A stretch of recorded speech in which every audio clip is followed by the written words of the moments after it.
Good afternoon and a very happy Easter from the Smile IT Stadium and 90 Minutes Live in association with Easy Shelf. It's been a reset of the Sandav this afternoon.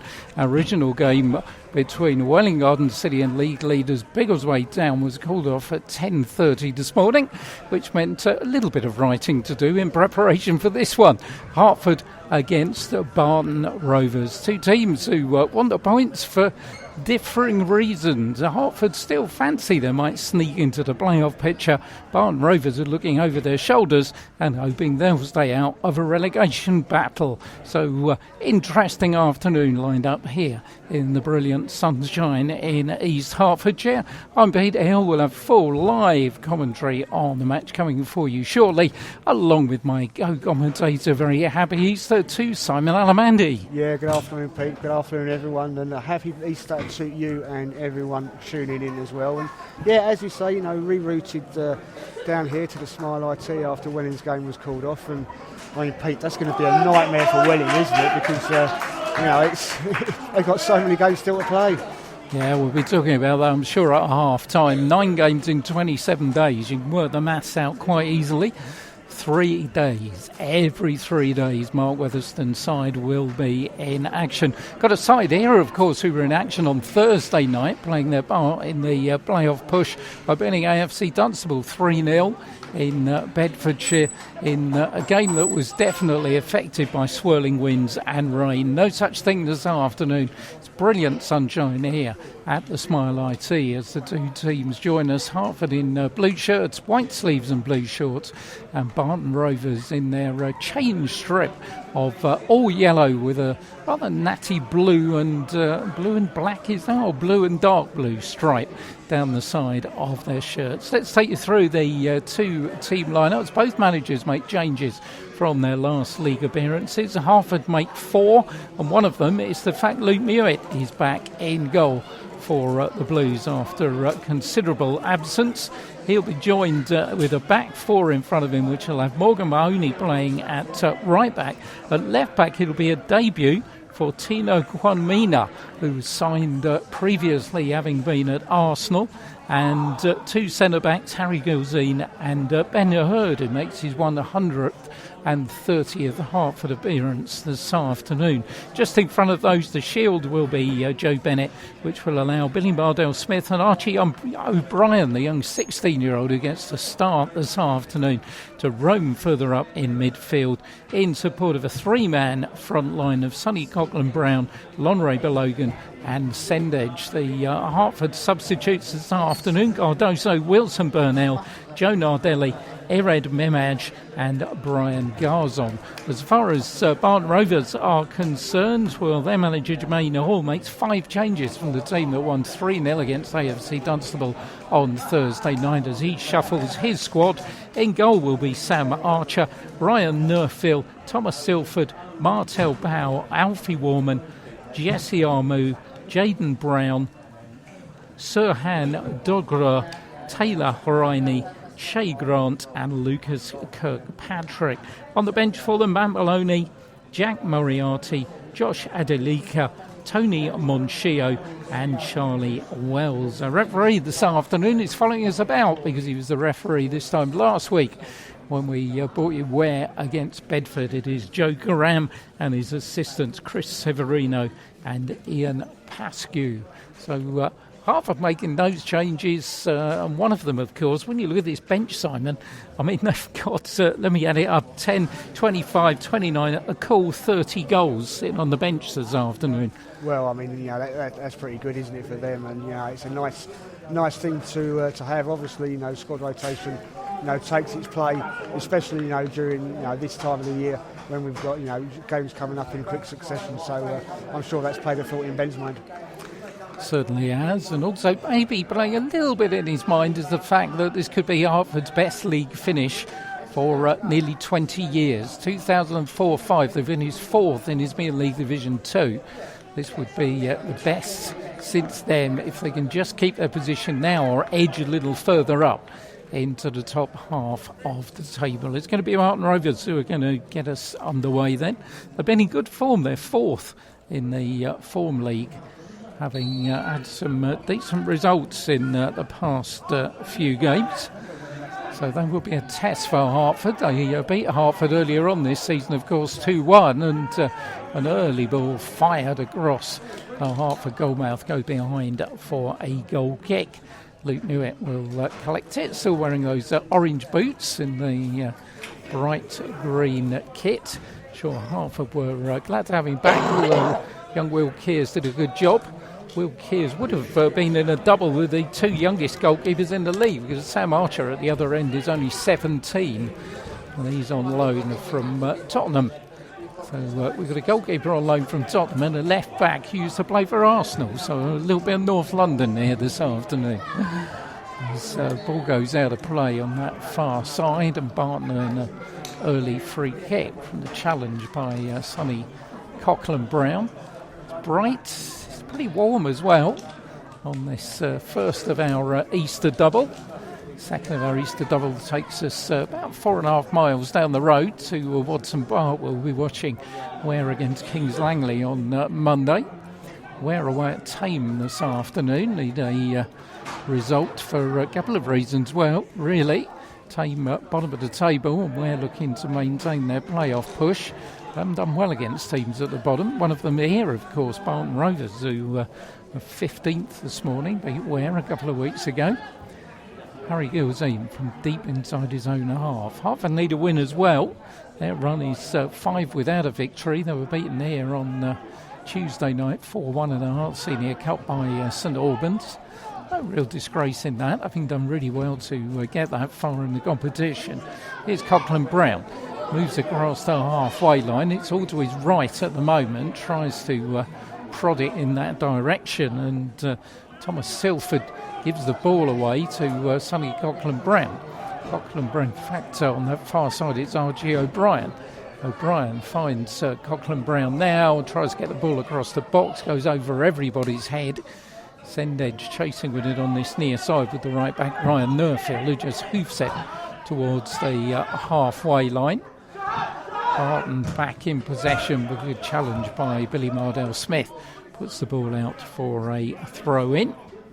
Sirhan Dugrua is the player involved for Barton. One of the younger members of their squad, and some experienced players in there as well, as ball is pushed forward to Dugrua again. Couldn't control it. Coughlin-Brown will try and find Archie O'Brien, who on this near side manages to head the ball down for Sendedge. Sendedge has lost it, untidy bit of play, but Nerfield will come forward for Barton Rovers, and the ball put on that left-hand side. Good defending by Maloney, who had Chase Grant all over him, and in the end wins a free kick for Hertford.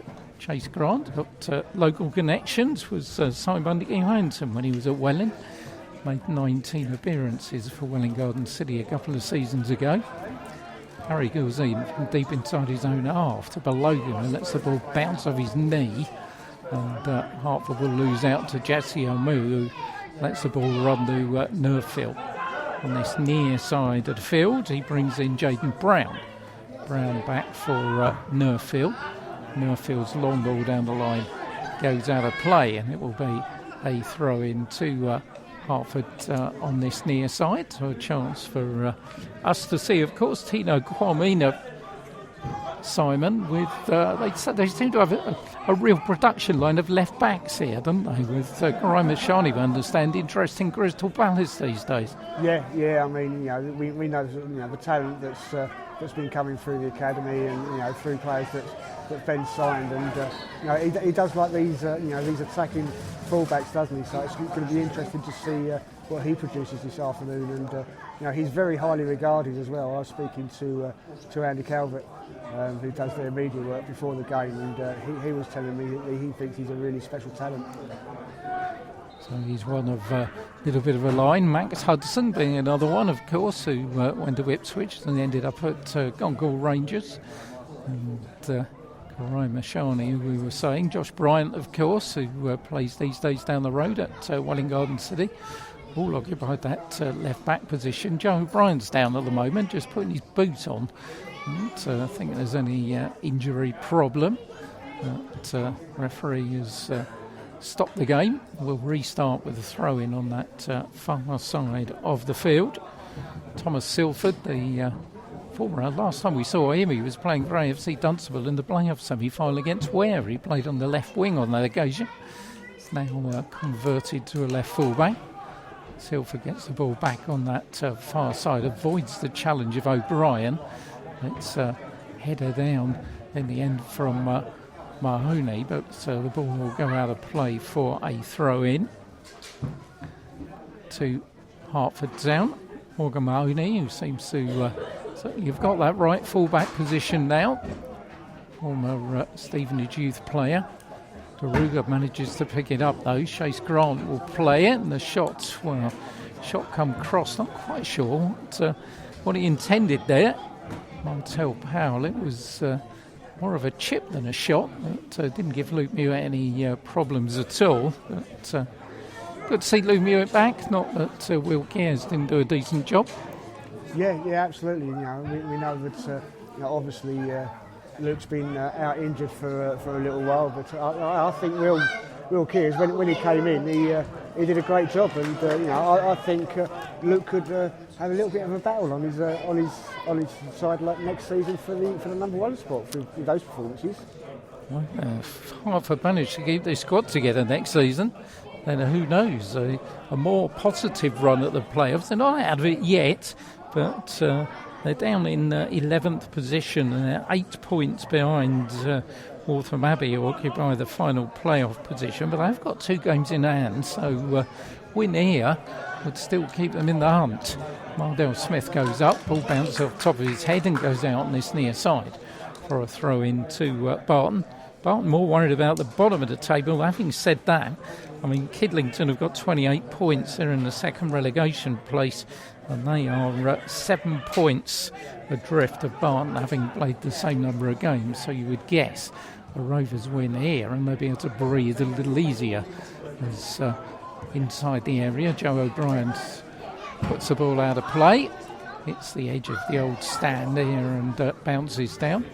Been improvements here, one of them particularly if you do come to the Smile IT before the end of the season, you'll know the approach road. All nice and very smooth and shiny. And Brian Jennings was telling me a little bit earlier that they're hoping that the guy who picks up his roller on Tuesday will do him a favour and roll out some of the holes in the car park as well. So as Chase Grant nips ahead of Gilseen, real chance here, and that's a super challenge by Ben Hurd in the end. Because it did look as if Taylor Riney was in for his 12th goal of the season. 6s and 7s Hertford were at, but in the end it was their manager who got them out of trouble. Coming forward now with Coughlin Brown, goes down under challenge. Mr. Karam will give a free kick. Free kick given against Bogrua on that far side. Sonny has stayed down. Going to need a little bit of treatment as he does get back up again, and it's going to be a free kick to Hertford. Just about on the halfway line, a position here at the Smile IT. Slap bang on the halfway line as we like it. One position from the back of the stand. Decent crowd here. We talk about attendances at half time actually, and that have improved in the local area very significantly. As Mahoney's going to take the free kick on that far side. Ben Hurd made a run forward, grinding for the ball, didn't get it. In the end, it's gone all the way back to Gilseen. Luke Mewett, long kick forward, but should be easy for Armu. Armu heads it towards the halfway line, chested down by Mardell Smith for Coughlin Brown. Forward by Mahoney, O'Brien goes in, doesn't win the ball. Long ball forward from Alfie Warman. Gilseen will just put it forward and give the ball away again. It's been a bit loose at times from Hertford in this opening period. As Barton coming forward with Nerfil has to turn it to his own half for Armu, who slips in putting the ball forward. And Ben Hurd is there first ahead of Riney to bring in Billy Mardell Smith. He comes forward, looks at his options. One of them is Mahoney on that far side, who come up, collects the ball well. Mahoney plays the ball inside for Joe Bennett. Bennett to his left-hand side to Sendedge. Sendedge chips the ball into the box, over Blogan, and Coughlin Brown can't get at it. And in the end, it's out by Thomas Silford, who polices it behind the line for a goal kick to Barton Rovers. I've seen Barton Rovers. We saw Barton Rovers at Ware this year, didn't we? I seem to remember that Ware scored 3 very early goals, and they all got a bit nervy in the second half. It did. Yeah, definitely. I mean, they're a side that we've seen, and as you said, they are down the bottom of the table. But you mentioned earlier, they got a good game, good win in midweek against AFC Dunstable, beating them 3-0, and the weather apparently was absolutely awful. It was raining and it was swirling wind, and we know how open it is down there, and if you get a bit of wind it can swirl around there, but that was a good win for them, and they will hopefully for them think as you said earlier, I think a win today would see them pretty much out of contention for that relegation spot. Hopefully the odd socks will make sure that they don't win. Still wearing them. I was wearing them especially for Mark Weatherston today, actually, but wearing them for Ben Hurd's team now as well. Archie O'Brien on this near side finds Joe Bennett. Bennett towards the edge of the area, on that left-hand side of the area, does well, makes space, puts it across the box behind Coughlin Brown, who had had a real opportunity, but only tussling with Chase Grant to keep it in on that far side. Can't do so, and it goes out for a throw to Barton. That was good work by Joe Bennett, but everybody seemed to be ahead of the ball. Yeah, just a little bit earlier, I think, on that cross, and it could have been danger for Barton. 11 minutes gone on 90 Minutes Live in association with Easy Shelf. If you're expecting Welwyn Garden City against Biggleswade Town, that one unfortunately was called off this morning at around about 10:30. The perils of the pitch at the Pexhurst. So Welwyn Garden City will have to wait until Monday for their next game, as will Biggleswade Town, and it's a big one for them because they're playing Bedford, who, if they beat Waltham Abbey this afternoon, could be top of the table by then. Billy Bardell-Smith brings in Archie O'Brien. O'Brien looks on that far side for Sonny Coughlin Brown. Coughlin Brown's got Mahoney coming up in support. That's the turn backwards though, and goes midway inside the Barton half for Joe Bennett. His ball forward bisects everybody and goes out for a goal kick. All in pink is their goalkeeper Sam Archer this afternoon. They've won 4 times away in the league this season. Won Northley, Aylesbury, Hadley and Tame. They've scored goals in doing so as well. 4-3 at Northley, 4-0 at Aylesbury, 3-1 at Hadley and Tame. They've only lost 2 of their last 8, which has certainly pulled them away from that real dogfight at the bottom of the table. Kempston, Kidlington and Tame really involved, and Aylesbury not out of it yet. As ball goes out of play on the halfway line here for a throw-in to Barton Rovers, which Ryan Nerfield will take. Ball lands on this near side.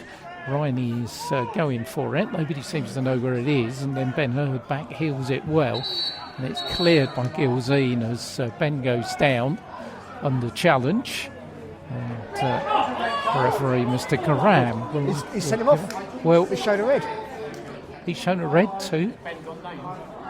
My word, Taylor Riney. Yeah. Well, Ben went down and Taylor Riney was involved. He's very difficult to see down this side, and Taylor Riney has been sent off by a referee, Joe Karam. And well, it's difficult to see through that glass, isn't it? I know Ben went down. There was a challenge involved, but quite whether it was that bad or not, I've got no idea. Well, I mean, he looks as surprised as everyone, and there's no protest from the other Barton players. But I mean, once the referee's made his mind up, he's made his mind up. But you could hear the crowd. I mean, there's I think stunned silence from the crowd here, and I've got no idea, Pete. I'm looking over there at that Barton bench, and I don't think they know what's going on, because they're trying to reorganise things now. But I can tell you that in the 14th minute of the game, Taylor Riney has got himself a straight red card, which from a Barton perspective, he's their top scorer this season with 11. and that means he's going to miss 3 games, which could be vital at this time in the season. So Hertford have got a real chance here against 10 men. Ben Hurd near side for Sendage. Sendage looks for the run against Nerfield, but overcooks the cross, and it goes behind for a goal kick. Well, referee Joe Graham, it'd be the 3rd time we've seen him this season. I think it's got to be saying, to be fair to him, we've not been impressed on the first 2, so not quite sure. I think obviously we'll wait. I mean, I'll have a look at half time, see if there's anything on Twitter as to the reason for the red card. But without obviously seeing properly what happened, I don't think we can judge him on that issue. No, that's very true. Game restarts with Archer taking a goal kick from the goal away to the left-hand side. Mardale Smith can't collect on his head. So back by Gilzine for Luke Mewett to come out and put it to the halfway line for Longray Balogan. Balogan's ball from Mardale Smith. Here's Joe Bennett going through in the area. Joe Bennett! Good save by Archer. Waited his time, did the young goalkeeper. Didn't quite get enough on the shot, but goalkeeper still had to do well to save it. Yeah, he done well there. It was a lovely ball through from Billy as well, and Joe found himself through. But as you say, the keeper sort of he's waited a little bit, hasn't rushed out, and he's dealt with it really well. Ball lands inside the Hertford half with Billy Mardale Smith. Plays the ball out to Mahoney. He seems to have reorganised and pushed Jaden Brown up front and really pulled the back to the traditional 4-4-1 formation when teams have a player sent off, which means it's going to be all about Hertford breaking down the yellow shirts in front of them. Sendage, who's a real box of tricks, of course, well capable of doing that. Ben Hurd, good ball on this near side of the field. Ball across the box. Down goes Coughlin Brown. Everybody shouts for a penalty. Referee gives a corner. Well, that was interesting. I mean, first of all, that ball's come across the box. A couple of players there that could have put it in, but well dealt with by the Barton defence to put it out for corner. Otherwise, if he hadn't got to that ball, then I think we could have seen a goal. Well, it was good work. First time we've really seen Tino Guamina showing what he's at. Good cross across the box, and Hertford have a corner, which Sendage will take from that far side of the field. Just Ben Hurd back, lonely on the halfway line. Everybody else around that area. In fact, Homina stayed back a little bit now. It comes to the corner, going to the far post. Up goes Gilzine. Can only really head it in the air, and it's Chase Grant who gets it clear. Jaden Brown can't clear it further. Joe O'Brien finds Ben Hurd on the halfway line. Harry Gilzine on this near side, but Gilzine can't control it. The ball will go behind for a goal kick to Barton. So we stand at 0-0, but it's 11 against 10, with Taylor Riney having got that straight red card in the 14th minute of the match. Games elsewhere today: Bedford at home to Waltham Abbey. That's two of the top 5 meeting, of course. We're at Tame, told you about that. Stockfold against AFC Dunstable, they're busy. Played on Thursday night as well, of course. Kempston against Cirencester. Kings Langley against Kidlington. They're the games that really affect the top and the bottom of the table. As Ben Hurd gets the ball and plays it right-hand side for Mahoney. Mahoney puts the brakes on, brings in Joe Bennett, who again plays the ball back into his own half for Ben Hurd as Barton retreat into their 2 lines of 4. Cormina plays it back to Ben Hurd. Harry Gilzine again. Still inside the Hertford half. Gilzine turns it back further inside the Hertford half for Ben Hurd. Ben then picks up a bit of momentum. Comes across the halfway line. Cormina's made his way up from the back. Sendage is down the left-hand side. Collects the ball on his chest. Plays the ball in field for Billy Mardale Smith. Billy possibly would have an opportunity to shoot there, but didn't take it. And the ball's found its way to Ben Hurd on this left-hand side. Sendage is there as well. He's going to tee up the cross. Sendage's cross goes to the far post, goes over everybody's head. And Chase Grant should clear for Barton. He does, but Gilzine reacts quickest for Hertford. Coughlin Brown finds Harry Gilzine again. Gilzine inside his own half for Joe Bennett. It's almost taking on the affair of attack against defence at the moment since that red card. Coughlin Brown inside for Mahoney, who goes down under challenge, and referee after an eternity finally gives a free kick. We saw a fair bit of that last week, it's got to be said. Free kick to Hertford, 10 yards inside the Barton half. Ben Hurd chips it over this near side, looking for Sendage. Kirkpatrick is the defender. Sendage has to go backwards and goes all the way backwards for Joe Bennett, who goes into his own half for Ben Hurd. Ben, far side of the field for Billy Mardell Smith. Billy looks up, has to go backwards again. Ben to Joe Bennett, who's got a little bit of room to move into. Near side of the field, Cormina picks the ball up, gives it back to Joe Bennett. Patient possession football from Hertford. Barton quite happy at the moment with their 2 banks of 4, but it's Billy Mardell Smith now outside of the area, manages to sneak the ball through to Archie O'Brien, who tries to find Guamina on this side but can't do so, and the ball runs out for a goal kick to Barton. And you get an early yellow card red card rather like that, and it just ruins the momentum of the game, doesn't it? Which really seems to have happened.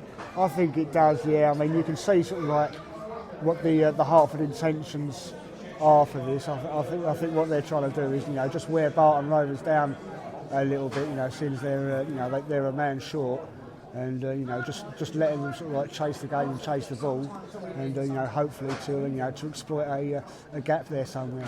Well, they're going to make a change. It's young Sir Handog Ruhr who's going to go off, and they're going to bring Matt Maloney on. Well, Matt Maloney is the striker, so you'd imagine that will mean Brown will go back in the midfield and Matt Maloney will play on his own up front. He's got 8 goals this season. 21-year-old, former trainee with Luton Town.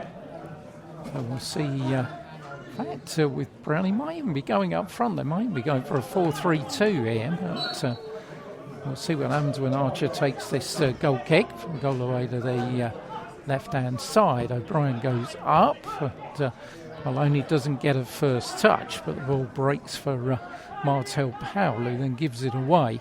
And Billy Mardell Smith will have it for Hertford, back inside his own half for Ben Hurd. Ben looks up, looks for some movement, and gives it away to Jaden Brown. Finds Kirkpatrick forward for Maloney. Possibilities here. Here's Matt Maloney. Nobody's in the box. Jaden Brown coming in now. And Ben Hurd atones for his earlier error. Wins the ball back. Sendage still deep inside his own half. Finds Joe Bennett just outside the Hertford Town 18-yard box. Joe, far side for Sonny Coughlin Brown. Inside for Mahoney. Ball back for Joe Bennett. It's patient build-up again. Always think we've said it all season. The Hertford look much better when they're playing the game at pace. Patient build-up doesn't really suit them. Well, let's see if Sendage can pick up a bit of pace now down the left-hand side. Jaden Brown closes him down. Cormina with it again, but he has to go back inside the half and a half for Harry Gilzine. Joe Bennett to his right. Mahoney's in an advanced position. If both full-backs are in advanced positions, but Coughlin Brown will go back into his own half for Harry Gilzine. Finds Ben Hurd inside the centre circle, chips it left-hand side, looking for Sendage. Sendage there, Jaden Brown's the defender, linesman's flag goes up for offside, and all that patient possession comes to absolutely nothing. They've always reverted to type here, Hertford, haven't they, with their patient build-up. Yeah. I mean, the last few times we've seen them, as you said, they seem to have been a bit more fast-paced, and this is more like sort of like if I say the Hertford of old, as you say, sort of like playing the ball more in the centre midfield, knocking it back to defence, waiting for those little gaps to appear, and it does seem that there's ruffling a few feathers with the locals, and they are sounding a little bit frustrated. Sam Archer with the kick. He's the one goalkeeper who has had a save to make so far. As Jaden Brown on that far side brings in Silford. Silford gets the ball across the box, but it'll run all the way across the box, and it'll be Cormina who will pick it up for Hertford. Finds Billy Mardell-Smith. Got 3 yellow shirts around him. Billy does well, plays it back to Tino Guamina, who finds Ben Hurd, who puts it across the box to Harry Gilzine. Harry picks up a bit of pace coming forward. Archie O'Brien's made a good run inside left position, but Gilzine didn't spot him. On the far side, it's Mahoney with the ball. He's going to have to go back into his own half again. Sendage in acres of space on this near side. Nerfield now comes across to close down a bit of that space. As Sendage drifts inside, O'Brien controls the ball well. Good footwork by the teenager. Brings in Ben Hurd. Archie O'Brien again. Forward for Balogan, who's been a bit part player so far. Balogan going to the right-hand side. He's brought down under challenge by Alfie Warman. And Hertford will have a free kick in a decent area, and I'm sure Brian Garzon will be itching on the bench to take this one. He would be, wouldn't he? I mean, it would be a perfect situation for him to take the free kick from there. But I wonder if Ben, he's a few paces behind it, and I reckon he'll fancy a crack from here. Sendage might fancy it with the left foot as well. Joe Bennett's there. The ball isn't behind a pillar, but unfortunately Sendage is at the moment. So when he makes his run in, if he's going to take it, I'll tell you, there's a 3-man Barton wall as Archer tries to get his angles right, and it is going to be Ben who's going to hit it. Goes off a defender. He misses it inside the 18-yard box. Archie O'Brien picks it up, curls one, and just goes over the top. O'Brien thought it got a deflection. Referee doesn't agree, and the ball goes behind for a goal kick. But just in the last couple of minutes, I said how impressed I was with Archie O'Brien when he came on as a sub against Leighton, and looked some talent, this boy. Yeah, he does, definitely. I mean, he seems to have settled in really well. He's laid off a couple of nice little passes, and for only 16 years old, he is another one that from this, as you said, this revolving talent that is coming out from Hertford Town. Another one that looks to have a bright future. The Hertford production line as Sendage heads it up on the halfway line. Up goes Billy Mardell-Smith, can't win it. Chase Maloney gets it away from Chase Grant. But here's Kirkpatrick. Thought about the shot, does fire it in, but in the end it goes wide of the target. This time it's Barton claiming a corner, and referee Mr. Karam is not interested. He's been certainly the figure that everybody's looked at so far in this one. One good save from Archer from Joe Bennett's effort early on, but certainly the talking point for everybody at half-time will be Tyler Rennie's red card, which came after 14 minutes of the match. Ball given away by Ben Hurd. There's Jaden Brown. He's going to struggle to keep that in, though, and Chance goes begging. Martel Powell's ball wasn't a good one, and in the end goes behind for a goal kick to Hertford, who, not surprisingly, have had most of the possession. Joe Bennett chance, a few half chances, and that one from Archie O'Brien, which went just over the top. You heard a couple of moments ago. Hewitt's kick, easy for Silford, who heads it forward. Powell's up in the air and misses it, and it'll be picked up by Morgan Mahoney, who brings in Ben Hurd. Near side, Sendage hugging the touchline again. Turns inside Brown and finds Ben Hurd, who's back inside his own half. Joe Bennett starts a run to the edge of the area. Ben's ball looks to pick him out, and in the end Sendage nips it off of Jaden Brown, and Hertford have corner number 2, which will be taken on this near side of the field. Be interesting. Brian Garzon is normally the man who takes the corners, but it is going to be the man wearing number 10, Archie O'Brien, who's going to take it. Gilzine's poised for one of those late runs on the back post, as is Balogan as well. As the ball goes to that area, it's punched out by Archer, none too surely, and Guamina will pick it up, but in the end his ball forward just goes over the line for a goal kick to Barton Rovers. Hertford back in action on Monday. Second part of their Easter programme takes them to Waltham Abbey, where of course they could do Ware a favour if they get a result there. And then they've got Stopfold coming here next Saturday. As far as Barton are concerned, Leighton Town at home is their next engagement on Monday down at Barton, in the shadow of Blur's Country House, of course, the ground there.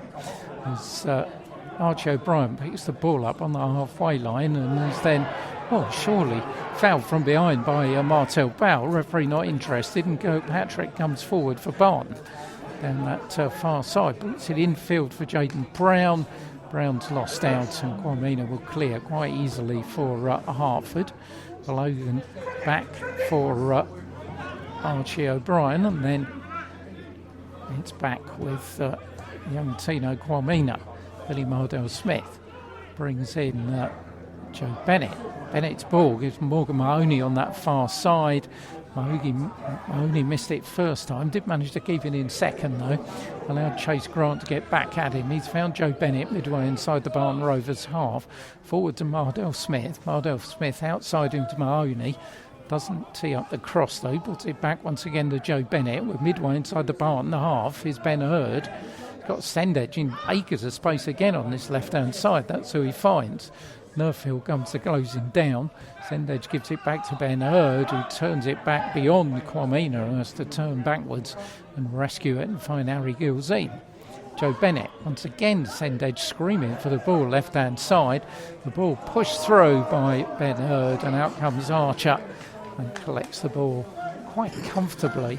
And once again, didn't really take the right option there, with plenty of space for Sendedge down this left-hand side, and really they need to get Balogan a bit more involved in the game. He's been a bit part player so far, hasn't he, up there? Yeah, he has a bit. He's not really seen too much of the ball, not had any decent chances for him, but there's plenty of time for him to get involved in the game and show what he can do. 31 minutes gone at the Smile IT. Pete and Simon with you on a very sunny Easter Saturday for football from 90 Minutes Live in association with Easy Shelf. We stand at 0-0 between Hertford and Barton, but Sendedge cannons the ball against Jesse Armu, and it will go out for a throw-in to Hertford on this near side of the field. 90 Minutes Live bringing you Step 5 football right the way through to the conclusion of the season, which will be the playoff final on the 6th of May.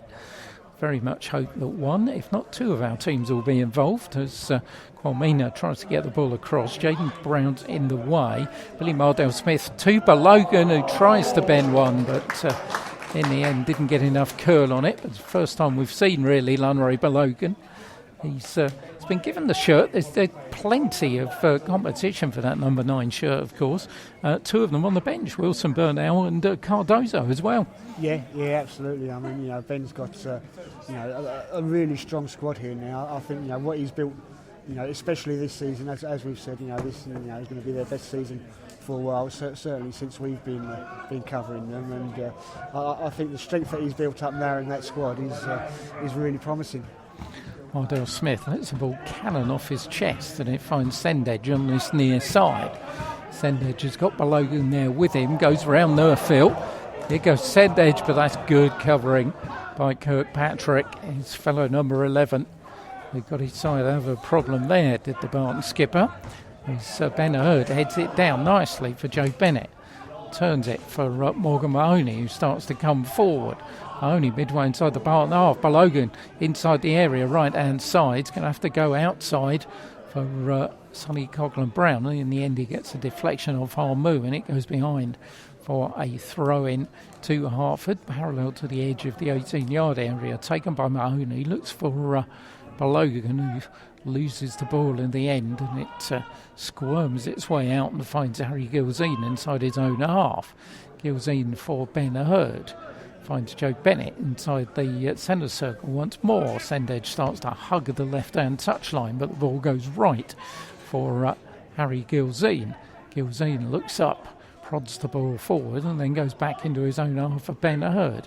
Ben this time will try and pick out Sendedge on this near side, gets it all wrong, goes over his head and out for a throw-in. We've got 11 minutes of the first half remaining, and you've got to say, really, if you're Jermaine Hall, the Barton manager, you'd be fairly happy with the way things have gone after that red card. Yeah, I think they've dealt with it really well. You know, they've limited the Hertford Town chances. All right, I mean they've not really sort of had a great chance going forward, but I mean that's not what it's all about, really, is it? You know, down to 10 men, you know, so early in the game, you just want to hold fire, hold things together, and see what you can do later in the game. But so far, I think they've dealt with going down to 10 really well. Warman gives the ball away to Billy Mardell Smith, but his ball forward is in front of Coughlin Brown, and Silford will wait for his young goalkeeper to come out and punt it away on that far side for a throw in to Hertford. Morgan Mahoney back to Harry Gilzine. Plays the ball for Ben Hurd. Cormina in a bit of space midway inside his own half near side. Finds Mardell Smith. Billy does well, turns well away from Maloney. Billy does well to maintain possession, and in the end it's an outstretched leg from Matt Maloney that brings him down and gives Hertford a free kick, left hand side of the field, about 30 yards out. So Brian was thinking of taking it quickly, does take it now, looks for Balogan, but Archer read it very comfortably. With one bounce the young goalkeeper comes out and collects it quite easily. Crowd just a little bit subdued. Haven't had too much to get excited about so far. And, Easter Saturday is Ben Hurd picks the ball up on the edge of his area, brings in Bennett and brings in Mardell Smith. Mardell Smith, I always think when he picks up pace, Hertford pick up pace as well. Billy delaying it a bit though, plays it to his right to Joe Bennett. Coughlin Brown and Mahoney are down the right, and don't need telling, Sendage is down the left. As Ben Hurd forward for Archie O'Brien. O'Brien found a bit of space on his left-hand side. He brings in Sendage. Sendage will put the ball across the box over the top of Logan. And in the end, it was headed out by Silford to Chase Grant, who just punts it forward, and Harry Gilzine will go across to cover. Rather like an ice hockey power play when a player has to go back across the line and collect the puck and start the movement forward again. It's been a bit like that since Riney's red card after 14 minutes.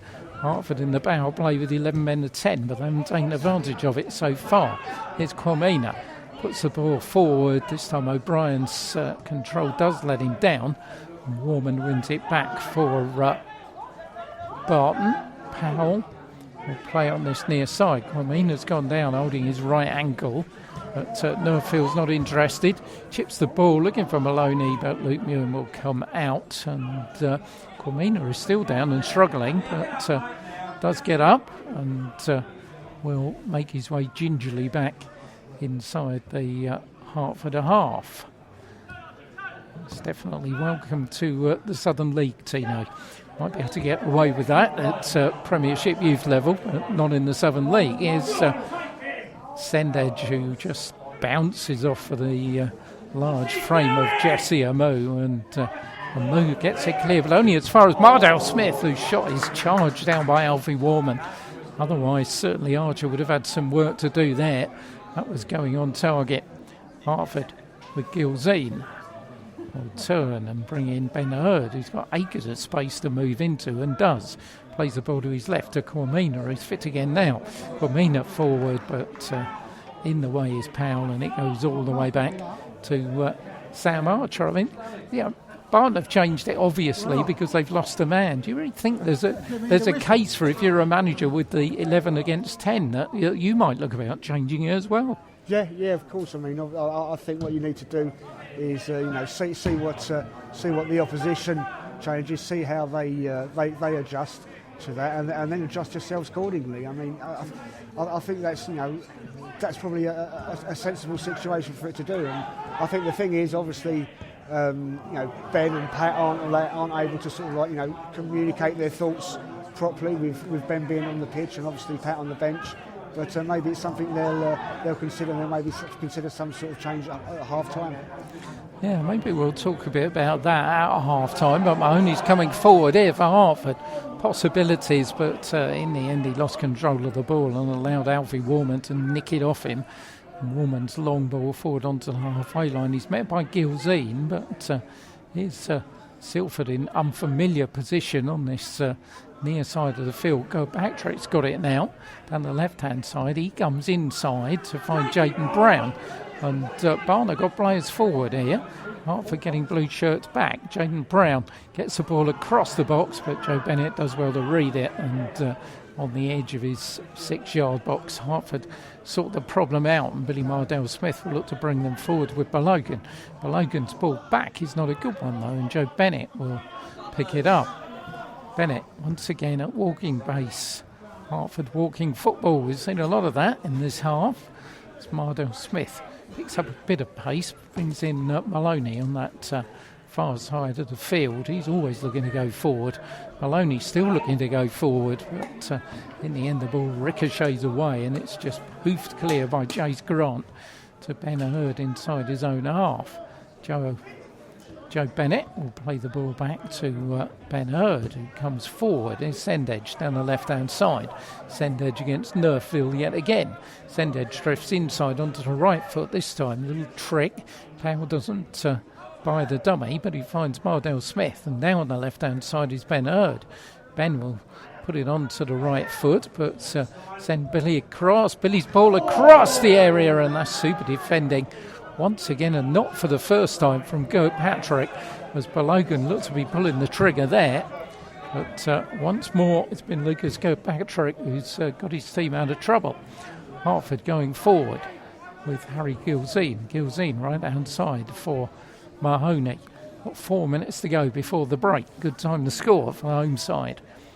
Gilzine to his left-hand side brings in Ben Hurd, who starts to come forward. Is Kwamina plays the ball inside for Balogan, all a little bit tight, but some good footwork by Archie O'Brien again. Brings in Mardell-Smith. Didn't take the opportunity to have the shot. Opportunity's gone, but he does find Cotland Brown far side, puts it across the area. Is O'Brien, couldn't bring it down, and they handled it anyway in his attempt to do so. And a Hertford attack once more goes begging. Yeah. I mean, more creation, more chances there for Hertford. Good work from Billy to try and find that gap. I do feel that, as you said, he could have taken that shot when the opportunity came. But more promising signs for Hertford. Well, half-time approaching. The words from Ben Hurd and Pat Sinfield inside that Hertford dressing room. I'm sure that Jermaine Hall will be fairly happy with the way things have gone so far. Inside 0-0 here with 10 men. They've lasted almost half an hour with 10 men since that early red card. Archer's kick forward onto the head of Sendage, who hits it rather up rather than forward. And Kwamina does well wrestle the ball away from Jaden Brown. Maloney's header will find Gilzine, and he'll put it all the way back to Luke Mewett, who has really been a virtual spectator since that red card. Joe Bennett midway inside his own half. Forward for Billy Mardell-Smith. Picks up a bit of space. Sendage has got a lot of space. Left-hand side. Fires it across. And it comes off the goalpost. Archer was casual as you like. He thought it was going wide. Well, it wasn't. And he was saved by his goalpost. Well, that was a cracking shot, wasn't it? I mean, it certainly looks like it was going wide from here. But, cracking shot from Sendage there. And he had absolutely acres of space down on this left-hand side, didn't he? Well, St Germain all will be happy with what he's seen. He won't be happy with the defending there. But Sendage very, very close to scoring his 10th goal of the season. Here he is again. This time he's robbed of the ball on the edge of the area by Kirkpatrick, who puts it forward for Maloney. Maloney's ball looking for Nerfville, but Ben Hurd is there and will sweep up and put the ball back to Luke Mewett, who plays it across to the other side of the area for Mahoney, who does well to control it in the end away from Chase Grant. Don't really want that kind of showboating inside your own area. As Sendage will pick it up on the halfway line. Plays it to this left-hand side. That's too far in front of Kwamina, and the ball will go out for a goal kick to Barton Rovers. Referee just having a little bit of a signal to how many minutes are to be added on at the end of the first half here. We are in the last minute of the half. Board is about to go up. Be surprised if it wasn't something like 2, I would have thought, with everything now, with the sending off. Could be 3, possibly. We'll see as the board is about to be raised, and it is, in fact, 2 minutes to be added on. As Joe Bennett picks the ball up and then loses it. Chase Grant goes down under challenge from Mahoney, and could be an opportunity here for Barton. Certainly with 10 men, you want to make the most of dead ball situations, and Alfie Warman and the considerable frame of Jesse Armour making their way up from the back. It's going to be Patrick who's going to take it. Hertford have only kept Balogan forward. He's back here with Martel Powell. So Kirkpatrick fancies chances. Lot forward here. They've got 6 across the edge of the area for Barton. Ball on the far side, and all comes to nothing as Armour, in trying to make contact with the ball, falls over. And Hertford get it back for a throw-in, which is picked up by Morgan Mahoney. Mahoney will play a square ball to Ben Hurd. Ben on this near side picks up Tino Kwamina.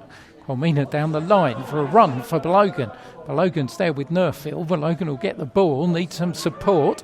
Lunray Balogan still there, edge of the area, brings in Joe Bennett, but momentum's gone a little bit, and Kwamina has to find Bennett again. And Bennett to Ben Hurd, who's coming forward, plays it for Balogan. Ben Hurd again inside the area. Here's Archie O'Brien, thought about the shots, takes the deflection, and goalkeeper had gone one way, ball goes the other and goes behind for a corner.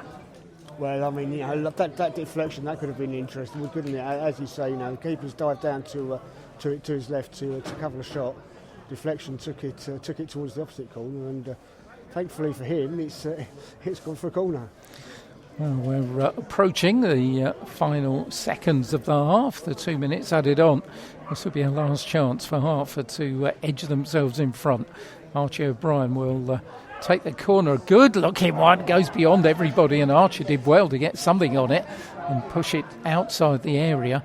The ball still in Hertford possession on that far side with Mahoney, but Mr. Karam sounds the whistle, which ends the opening 45 minutes. The muted applause here at the Smile IT. Joe Bennett's effort saved by Archer. Sendedge watched his pile driver of a shot bounce off the left-hand post, and Archie O'Brien saw one fizz just over the top. That's the closest anybody has come to breaking the deadlock. Barton holding on with 10 men after the straight red card for Taylor Riney after 14 minutes for an incident involving him and Ben Hurd away to our right, which was very difficult to pick out. Half time then here at the Smile IT, as it at Hertford Town 0, Barton Rovers 0. Right, so obviously a decent performance there from Hertford. They've created a few chances, but I think Barton have, as we said, Pete, they've held up well. They've not panicked.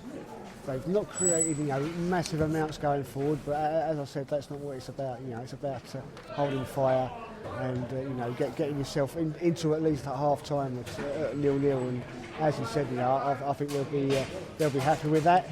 And obviously, the team talks now. So, like we said, maybe Ben and Pat have got some plans for changing things up into the second half. So. I guess we'll see in about 15-20 minutes. Well, there's plenty of power on the bench, it's got to be said, for the likes of Cardozo, Wilson, Burnell, Brian Garzon and Uraid Memyaj as well. He's quite a big box of tricks, so certainly plenty of options for Hertford. The Barton coaching trio taking their time getting off the pitch here. I think Jermaine Orr's wondering what he's going to say, because he's let his players go in the dressing room and they're sauntering towards the tunnel, if that's the right word to use. Someone will be letting us know what's happening elsewhere in the division. Big games, of course, all the way around. Bedford home to Waltham Abbey, Ware at Tame, AFC Dunstable at Stopfold, Kempston against Cirencester, Kings Langley against Kidlington. All those will have a bearing on the top or the bottom of the table as we approach the business end of the season. Season ends on the 27th of April. That's the final Saturday of the season. The playoff semi-finals will be that midweek, and then the playoff final will be on Monday the 6th of May. So it'll be very interesting to see who ends up in those positions. Talking of Monday the 6th of May, congratulations to our friends at Westmill. They had a brilliant win last week in the Hart Senior County League Norman Appleby Trophy semi-final, because they took out Premier Division side Chipperfield Corinthians on penalties after the game ended 2-2 after extra time. So congratulations to Westmill. They will now play another Premier Division side, Everett Rovers, in the final, which will take place at St Albans FC on Monday the 6th of May. So if we're not involved in Southern League playoff action, we'll be there cheering on Westmill, giving them a little bit of commentary. Let's have a look at the Golden Boot. And, well, it looks as if it's Eben Mabona's to lose as far as the Golden Boot's concerned. He's taken his total under 30 for the season. He plays his football down here, of course, for Hatfield Town. And in joint second place is his strike partner, Kamani Collington, who's got 20. So that's got to be one of the best strike forces in non-league football. 50 goals between the pair of them this season. Also on 20, Jamie Marshall's having a great season, as are Hertford Heath's, got to be remembered. It's their first season back at Premier Division level in the Hart Senior County League, and they find themselves in one of the top three positions this morning. So well done to them. Jamie Marshall's got 20.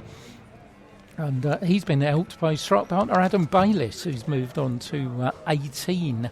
Brad Watkins of Welling Garden said he scored a scorcher in midweek, of course, which Tottenham beyond Leighton Town take his total to 16.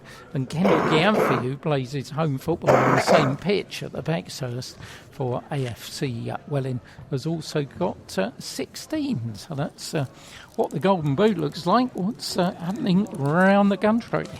Well, there's not too many goals, or too many games with goals. There's only 4 games that have got goals, and so I'll go through them all with you. So it's 0-0 at the New Erie between Bedford Town and Waltham Abbey. Kempston Rovers versus Cirencester Town. It's the visitors who have the lead at half-time. They go in 2-0 up. Let's goal apiece between Kings Langley and Kidlington. So that goes in at 1-1. And game between Leighton Town and Hadley. It's the hosts who have the lead there, so they are winning 1-0 at the break. Goes between Northfleet and Biggleswade and Stopfold and AFC Dunstable. They are both 0-0. And the final game that is taking place today is between Tame United and Ware. And it is the visitors that hold the lead, Pete. I'm pleased to say Joe Dearman and Jack Dreyer with the goals for the Ware boys. Well, that's good news indeed. They were saying that, quote from a few people last week was from George Ironton and also from the manager, Paul Halsey, this win against Bedford will be no good if we don't get a result at Tame. So looks like they're being true to their word, and that's going to do them an enormous favour if the results or the scores stay the same, because they'll be up to third if they manage to hold on to the victory there at Tame. Not good news for Tame, because that really does condemn them still to remain at the bottom of the table. And there is one hell of a scrap going on between Kempston and Kidlington as to who's going to join them. I mean, Kidlington with a point now go above Kempston, but purely on goal difference. Kidlington's is minus 17 and Kempston's now is minus 30. And you've got to think that's going to play a really big part down the bottom, as the goal differences as the top could, because the way they stand, OK, Biggleswade Town and Bedford are out of it. They've got goal differences in the plus 20s. But you've then got AFC Dunstable, who are +4, Ware are now +7, Waltham Abbey are +5, and Cirencester, if they can get themselves back in there, amazingly, 6 this morning, they've got a goal difference now +15. Well, yeah, I think it is. Goal difference is, it's going to play a part in, the battles at the top and the bottom. And sometimes in those situations, as you say, between Kiddington and Kempston, a difference of 13 is almost worth an extra point. I know it's often said, but that's a lot of. It's not like it's one or two differences, is it? That's a lot to make up. Yeah, the point, at this stage of the season could be absolutely vital. As far as Barton are concerned, 28 games, 36. If it stays the way it is here, you would think they're out of trouble. And Hertford, from their 30 games, would move on to 41 points. That would leave them 7 adrift of Waltham Abbey. And we'd still have 2 games in hand. And Waltham Abbey at play. Away, of course, on Monday. So, if you look down the 11th, I was talking to Brian Jennings and he was saying, well, we could sneak in there, got a really outside chance. But looking at that and those statistics, they could win at Waltham Abbey on Monday. They already have got an outside chance. Yeah, absolutely. We've said it every week, I think. You don't know what the results are going to be from week to week. It's been such a strange season. Every team seems capable of beating everybody else. And there's been weeks when you think, such and such team will win, such and such team will win, and they don't. And it's you look at the points compared to sort of previous seasons and that, and it is so close. And to get to this stage of the season, with so many teams, still eligible or still, within a good shout of reaching the playoffs, doesn't happen too often. Well, it doesn't, but we're enjoying it, and we will continue to enjoy it and see it out all the way through. And women's season is reaching its climax as well. It is, yeah. Obviously, there's no games this weekend, with it being the Easter weekend. And you say, the women's season is reaching its climax. Hertford Town's season has finished already. They've played all their games, and all the other teams in the league have still got games to play. Watson Park, they've got 1 game to play, but teams like Wormley Rovers, they've still got 4 games to play. Obviously it's helped by Hertford having the home pitch here, the Smile IT. But it just seems strange that it comes to that situation. You wouldn't get that in for example, the Southern League that we're watching today. But they are currently 3rd, so they've got 26 points from their 18 games. Watson sadly are bottom. As I said, they've got 1 game to go, and they can go above the team above them, which is Wormley Rovers, and that is their 1 game left. But as I said before, Wormley Rovers still have 4 games to play. Beds and Hearts Women's Football League, there's still games going on there, for the next few weeks or so. But still plenty of action if you want to get down to watch some women's football for our local sides. And you say the men's Golden Boot is pretty much sewn up, Pete, and so is the women's. Another hat trick last weekend for Paige Pryor. St Margaret's-Bury beat Biggleswade United 6-0, and there was also a treble for Sherry Evans. So Paige Pryor, she leads the way in the women's Golden Boot race from St Margaret's-Bury, as I said, with 27 goals. Laura Cousins is next from Sherrard's Wood with 16, as has Sophie Vale. She scored last week for Watson Park, so she's on 16 as well. Christina O'Connell, also from Watson Park, comes next on 12. And Jess Duff, she also scored last weekend for Bury Rangers. She is tied on 12 with Christina. And Claire Cranfield from Sherrard's Wood has 11. So it's Paige Pryor and Eben Wabona are the 2 to beat at the top of the 90 Minutes Live in association with Easy Shelf Golden Boots. Plenty of football on this week. On Monday, of course, full programme in this division, suddenly Division 1 Central. Welling Garden City due to go to Hadley, Hertford go to Waltham Abbey, and we will be at Watson Park, just about 4 miles away, watching Ware against Kings Langley, live on 90 Minutes Live in association with Easy Shelf from 2:55, and gives us a chance of seeing a team that we haven't seen so far this season. Yeah, it's always nice to to see a new team, and obviously, Pete, you know what I'm expecting for next week, don't you? I've already got one. There we go. Muppet League. Pete's done his homework. Fantastic. I've already done my homework. Herts Senior County League, there's a game on Tuesday as well down here when Hatfield Town will take on Everett Rovers, who we were talking about a little bit earlier, and also in the third None Division 1 South, St Margaret's-Bury against Cannons Wood. St Margaret's-Bury just keep eking out occasional wins that give you the thought that they might actually survive in that division. Yeah, they're certainly giving it a go, aren't they? They're not giving up, and obviously, we want to see them do well, and we want to see them survive. And saying that, I mean, obviously in the same division, Hoddesdon Town, a team we used to cover, but don't anymore. But I will just quickly mention and give them congratulations for their performance. They won the cup during the week, didn't they? Yeah, well done to them. I saw Simon the other day walking his dog, actually. I think he lives near us, so I saw him. I saw him a couple of. It might have been the same day because I saw him sort of like with his dog a few days ago as well. So I don't think he lives too far from us. Yeah, that's right. I think my dog was a little bit wary of his dog. It's a big old dog. That bit of a size difference. It's a bit of a size difference. On Wednesday, Herts Senior County League, Hertford A2 who play their games at St Margaret's-Bury are at home to Leverstock Green Development. In Spartan South Midlands Division 2, AFC Welland have got a game against Berkhamsted Rangers.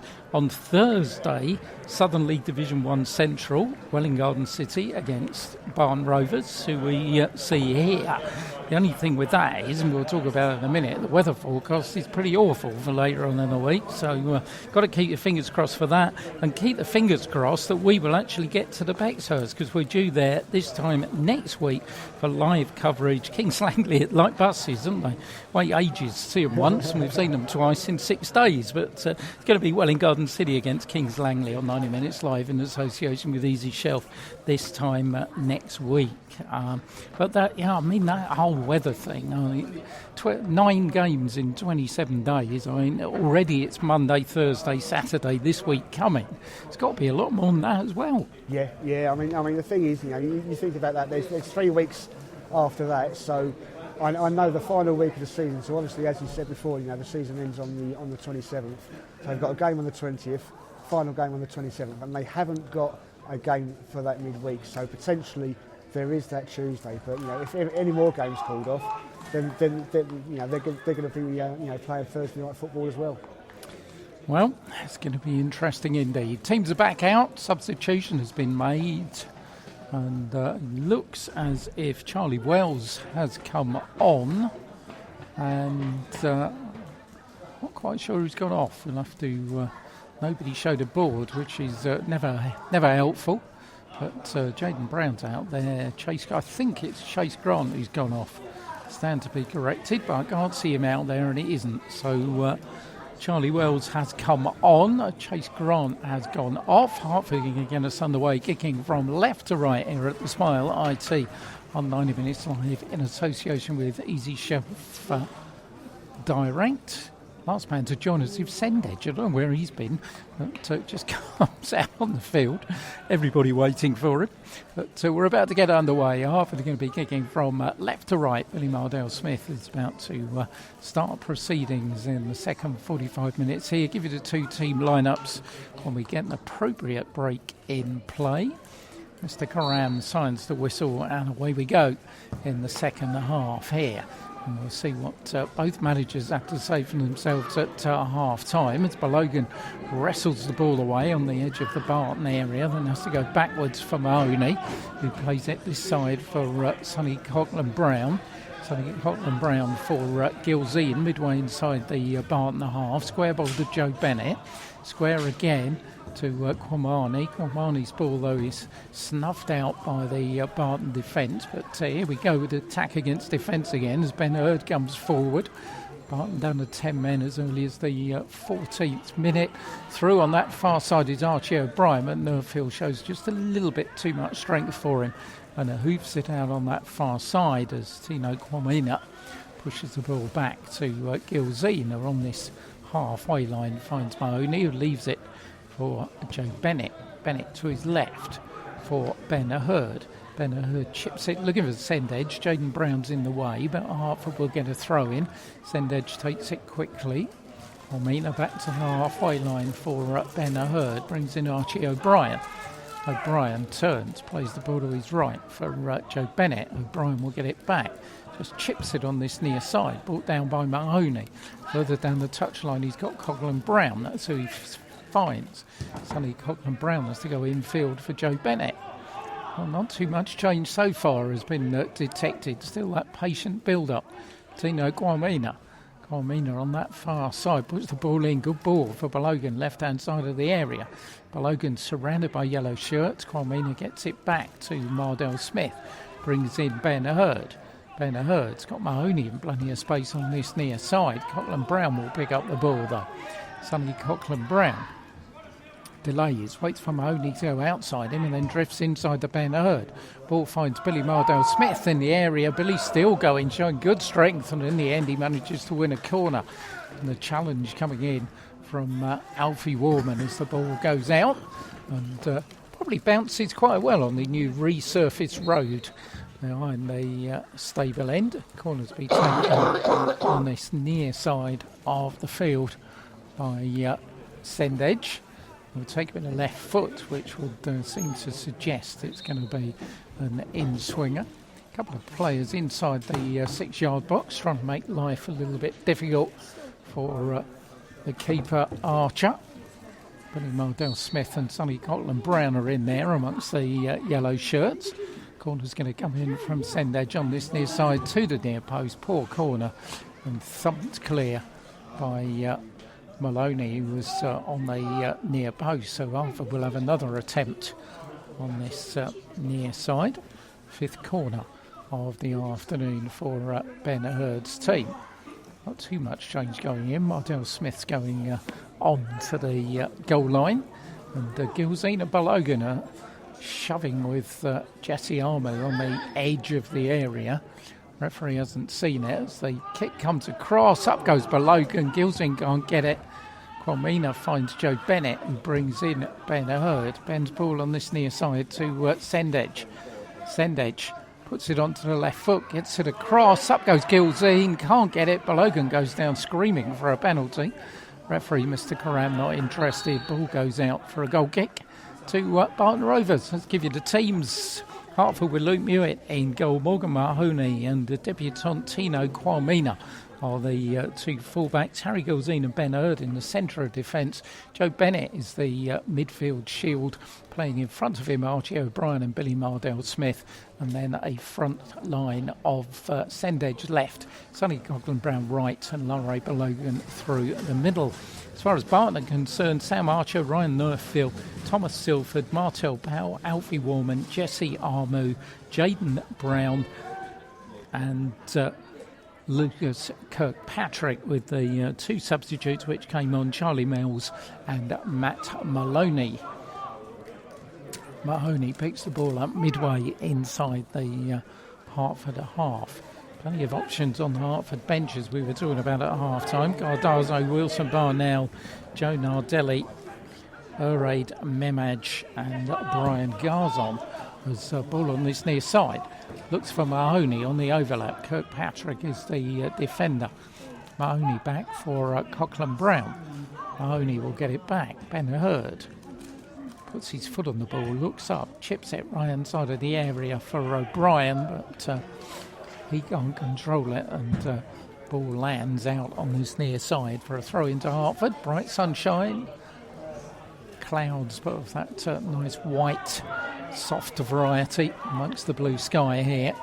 Beautiful afternoon on Easter Saturday as Ben Hurd comes forward. Good afternoon for our other side at the moment. We're 2-0 up at Tame. Here's Billy Mardell Smith, and he's robbed of the ball by Silford. Could bring Barton away here because Jaden Brown looking to get the other side of Cormina, but Cormina does a good job. And in the end puts the ball all the way back to Mewett, who finds Joe Bennett. This time Sendedge far side. Coghlan Brown's got so much room on this near side. It's Archie O'Brien running down on that far side against Wells, but Wells manages to win out and find Jaden Brown midway inside his own half. Brown, though, is robbed of the ball by Mardell Smith. On this near side, here comes Morgan Mahoney. He's got Coghlan Brown outside him, goes inside for Billy. Billy's ball on this near side for Sonny Coghlan Brown. Billy Mardell Smith continues on the overlap. Here's Laurie Balogan, managed to get his way through and fire the ball from just inside the area, but in the end it went wide of the target. It was neat footwork that got him in the space, but he rather snatched at it when he had the chance. Yeah, absolutely. I mean, he's done well to turn the defender, hasn't he? You know, as you say, he's got quick feet, and that's helped him turn the defender. But he straight away, as he's turned, he's taken one look at goal and seen Sam Archer, down on his left-hand side, and he's tried to place it, but as you say, he's rather snatched at it, and unfortunately, it's gone behind for a goal kick. There's Palogan again trying to make life difficult for Jesse Armu, but the big central defender does well. Long ball from Wells, searching out Jaden Brown on that far side. He'll just keep it in down by the corner flag, and in the end, though, the ball goes out for a goal kick to Hertford. Hertford 9 wins here this season in 19 games played. Up on 5 without a win, though. Not been the best of runs of late for Ben Hurd's side. Culminated, of course, a 3-1 defeat at Hadley last week. Having said that, Hadley probably one of the form teams of the division, have picked up some incredible results recently. As Warman lofts the ball forward to Kirkpatrick, still inside his own half. Silford tries to sell the dummy away from O'Brien, and on the halfway line, net by the head of Mahoney, and Billy Mardell Smith can't control it. The ball will go out for a throw-in to Barton Rovers. A couple of substitutes just jog up the far side. Looks like Kel Wilson, Burnell and Cardozo. For Brian Garzon, we understand, is carrying a bit of a knock, so with the game at Waltham Abbey on Monday, got a feeling that he won't be risked unless absolutely necessary. But here's Tino Carmina, plays the ball out to Sendage, but Sendage is beaten to it, and Nerfield coming forward down that right-hand side. Nobody's in the box. Maloney's trying to get there now. Ryan Nerfield turns the ball back to former Kempston player Jaden Brown. Brown all the way back for Wells, who slotted into that right-hand side of the defence. Wells will get it back, which allowed Nerfield to play in a slightly more advanced position. And the ball forward from Kirkpatrick, looking for Maloney, and it took a real outstretched challenge from Ben Hurd to put the ball out for a throw into Barton on this near side. Ben gets up immediately and fires a volley at his fellow defenders as the wide was pushed into such action. As Wells will pick the ball up midway inside the Hertford half. Rare bit of possession this for Barton since that red card in the 14th minute is Jaden Brown. Jaden Brown does well, turns around a couple of Hertford players. The ball miscontrolled in the end by Kirkpatrick when Silford was in a really good position on this left-hand side, but thankfully from a Hertford perspective, Rovers couldn't find him. Here's Billy Mardell Smith deep inside his own half. Plays the ball to his left to Joe Bennett, allowing him to come forward. Finds Sendage far side. He's come closer than anyone with that shot that came off the goalpost as Joe Bennett continues. Good ball across the box. Outstretched leg of Jesse Armu gets it clear. Fired in by Sendage. Once again rebounds out to Kwamina. Kwamina back to Ben Hurd. All inside the Barton Rovers half. Again, Ben Hurd forward, looks for Balogan, but easily read by Alfie Warman.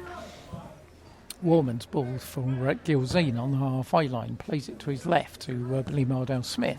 Further left for Tino Kwamina. Kwamina turns it inside for Billy again. Billy forward for Gilzine, who's midway inside the Barton half. That's a poor ball and gave R.G. O'Brien a lot to do, but he did it well. Snaffled it away from Bowell as Joe Bennett picks it up again. On the ball, Walking Football takes over again at the Smile IT. Gilzine this time down the line for Sonny Coghlan Brown. Further down the line for Mahoney. Challenge comes in from Kirkpatrick. and the ball goes behind for a corner. And just a little bit of volume turned up, but a stable end. About the first time we've heard that this afternoon. Yeah, it is. I mean, it's unusual for the stable enders to be so quiet, and about time. These Hertford boys, they need a little bit of cheer and support from them. So let's hope they can suck the ball into that net. Sendage will take Hertford's sixth corner of the afternoon from this near side. Barking encouragement from the dog in the stands there. As the ball goes to the far post, up goes Gildine, and in the end the ball goes behind for a goal kick. Much to Hertford's protests against Mr. Garam, but not going to change his mind, and Sam Archer has it for Barton Rovers. Still those two substitutes do warm up, so it looks like if Hertford are going to make a change, Cardozo and Wilson burn out. Could be the likely two. You would think possibly with that Logan might be in danger and possibly send edge the other one. He tends to go off rarely last a pace, actually. Send edge is always substituted sometime in the second half of games. As Billy Mardell Smith picks it up, plays the ball to his right to Morgan Mahoney. Mahoney has got Cotland Brown outside him, goes in the other direction for Joe Bennett inside the centre circle. Bennett far side for Sendedge. Sendedge picks up a little bit of pace, plays the ball outside to Kwamina. Kwamina's ball is a great cross, and Balogan has volleyed it wide from inside the 6-yard box. Well, I mean, a fantastic cross that was. It really was. And Balogun, he's going to be gutted with that miss. And really would expect him to put that away. And as he takes the shot, as it goes behind, he crouches down in disappointment. And he's got his shirt. He's holding his face in his shirt right now. And that really should have been 1-0. Quality cross from Tino Kwamina. No doubt about that. And as you say, should definitely have been 1-0. A couple of Barton substitutes take a stroll up on the far side. But, ball goes out of play with one of their substitutes already, Maloney, in challenge with Ben Hurd, who puts the ball out for a throw-in, which Ryan Nerfield will take on that far side. One of a couple of former Berkhamsted players in this lineup. Berkhamsted, who looks like they'll be back down at this level next season and playing in this division again. And I'm sure will be a force to be reckoned with as Kirkpatrick plods the ball inside for Powell. But that's a good work by Billy Mardell Smith. I think of much in front of him though. He's having to do it all his own, and now Mahoney's made the overlap down this right hand side. Cotland Brown's gone inside, but Warman was there, and Powell will pick it up for Barton.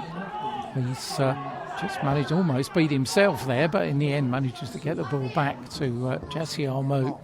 Armo's ball forward for Jaden Brown. Jaden Brown's there with Ben Hurd, who manages to pick his pocket, and Joe Bennett comes to the manager's aid and finds Sendedge on that far side. Bennett will get it back. Joe Bennett looking for his options. Sendedge on the left-hand side. Mardell Smith's on this going into the area, but a cross from Sendedge bounces off a Nerfield and goes away for a throw-in, which he'll take quickly. Kwamina down the line to Sendedge. Sendedge chance to get it across the box. Cotland Brown's there. He'll break edge of the area for Mahoney. Mahoney square ball to Mardell Smith. Archie O'Brien's further square. He misses him out and finds Joe Bennett. Here is Archie O'Brien. Neat footwork again from the 16-year-old as the ball threads its way out on this near side to Morgan Mahoney. Infield for Ben Hurd. Joe Bennett made the run into the area. I don't think Ben Hurd heard the shout, and Benny Mardell Smith will find O'Brien again. Mardell Smith on this near side now for Cotland Brown. Silford's the defender. Ball played back for Ben Hurd. All around that 18-yard box, being defended by Barton Rovers, is Joe Bennett on the edge of the area, brings in Sendedge, left-hand side of the field. Sendedge, another good cross, and a header from Alfie Warman, which in the end lands on the top of the net, with Archer just looking a little bit worried. Yeah, he seemed to be sort of like looking over his head and wondering where the ball was lands on top of the goal. But another corner for Hertford, and another chance for them to take the lead. Oh, it's all Hertford pressure. Sendedge will take corner number 7. Gilzine has once again come up from the back. Only Morgan Mahoney back in defensive duty. Everybody back for Barton. Near post, poor corner again. And this time it's Maloney who heads it out. That's the second ball corner in succession. As Joe Bennett's ball doesn't find Mahoney, but Mewitt's got plenty of time to come out and collect it and find Kwamina on that far side of the field. Kwamina into the centre circle for Morgan Mahoney. Mahoney to his right for Joe Bennett. Bennett to play right wing here. Just nipped the ball inside the Mardale Smith. Mardale Smith for Bennett. Bennett for Archie O'Brien. O'Brien down this right hand side again for Ben Hurd. Infield for O'Brien. O'Brien turns away from the yellow shirts in front of him, gives it to Joe Bennett. Ben Hurd's got it again down the line, this time from Mardale Smith. He's not offside. It's in the area, pulls it across the box and headed away by Nerfield out onto that far side where Sendedge will take the throw in for Hertford. Back for Harry Gilzine. It has been all Hertford since Taylor Riney's red card after 14 minutes, but they still can't breach this defence. Cochran Brown for Billy Mardale Smith for Joe Bennett. Bennett plays the ball to his left for Morgan Mahoney. Morgan Mahoney runs through the legs of O'Brien and thump clear for Mewitt to collect it midway inside his own half and find Joe Bennett on the halfway line. Ball on this near side, looking for Mardale Smith. Mardale Smith has to wait for it to come down. Joe Bennett puts it across the box. Sendedge arrives, but Nerfield gets there first and heads it out for a throw in. That could be the signal for Hertford to make their change, I think. Board is up. It's going to be Wilson Burnell who's going to come on, and it's going to be Sendedge who is going to go off. So fairly well read that one. I think it will lead to possibly Cardozo for Balogan a little bit later, but Burnell will come and play wide left, and Sendedge, who came closest to breaking the deadlock in that first half for the shot that bounced off the goal post. He's not going to play any more part in this one. 18 minutes gone in the second half. 90 minutes live in association with Easy Shelf Direct. Bringing you step 4 football involving Hertford Ware and Welwyn Garden City. Welwyn Garden City not in action today. That game was called off at 10:30 this morning, which explains why we're here watching Hertford Town. Hertford struggling to break down Barton Rovers at the moment. Ben Hurd looking to give Wilson Burnell a first touch, couldn't find him. But Hertford will maintain the possession with Sonny Coughlin-Brown forward from Morgan Mahoney inside to Ben Hurd, who's just robbed of the ball by Powell. Coughlin-Brown to his left for Joe Bennett. Bennett's got Wilson Burnell with his first touch outside him. Here goes Wilson. Wilson on the edge of the area for Joe Bennett again. Wilson's ball across, looking for Balogan. Was that handball against Kirkpatrick? Well, a lot of people think it was, but it's still in play here on the edge of the area. Billy Mardale Smith's there with Powell.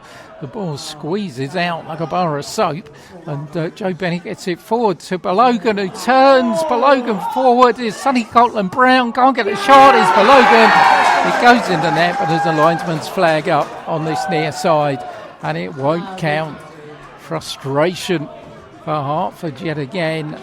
And, handball, it was Kirkpatrick with a handball, but not sure from this angle. No, I mean, I couldn't see for definite from this angle. So, I mean, great determination there, though, from Hertford. They knew they had the chances.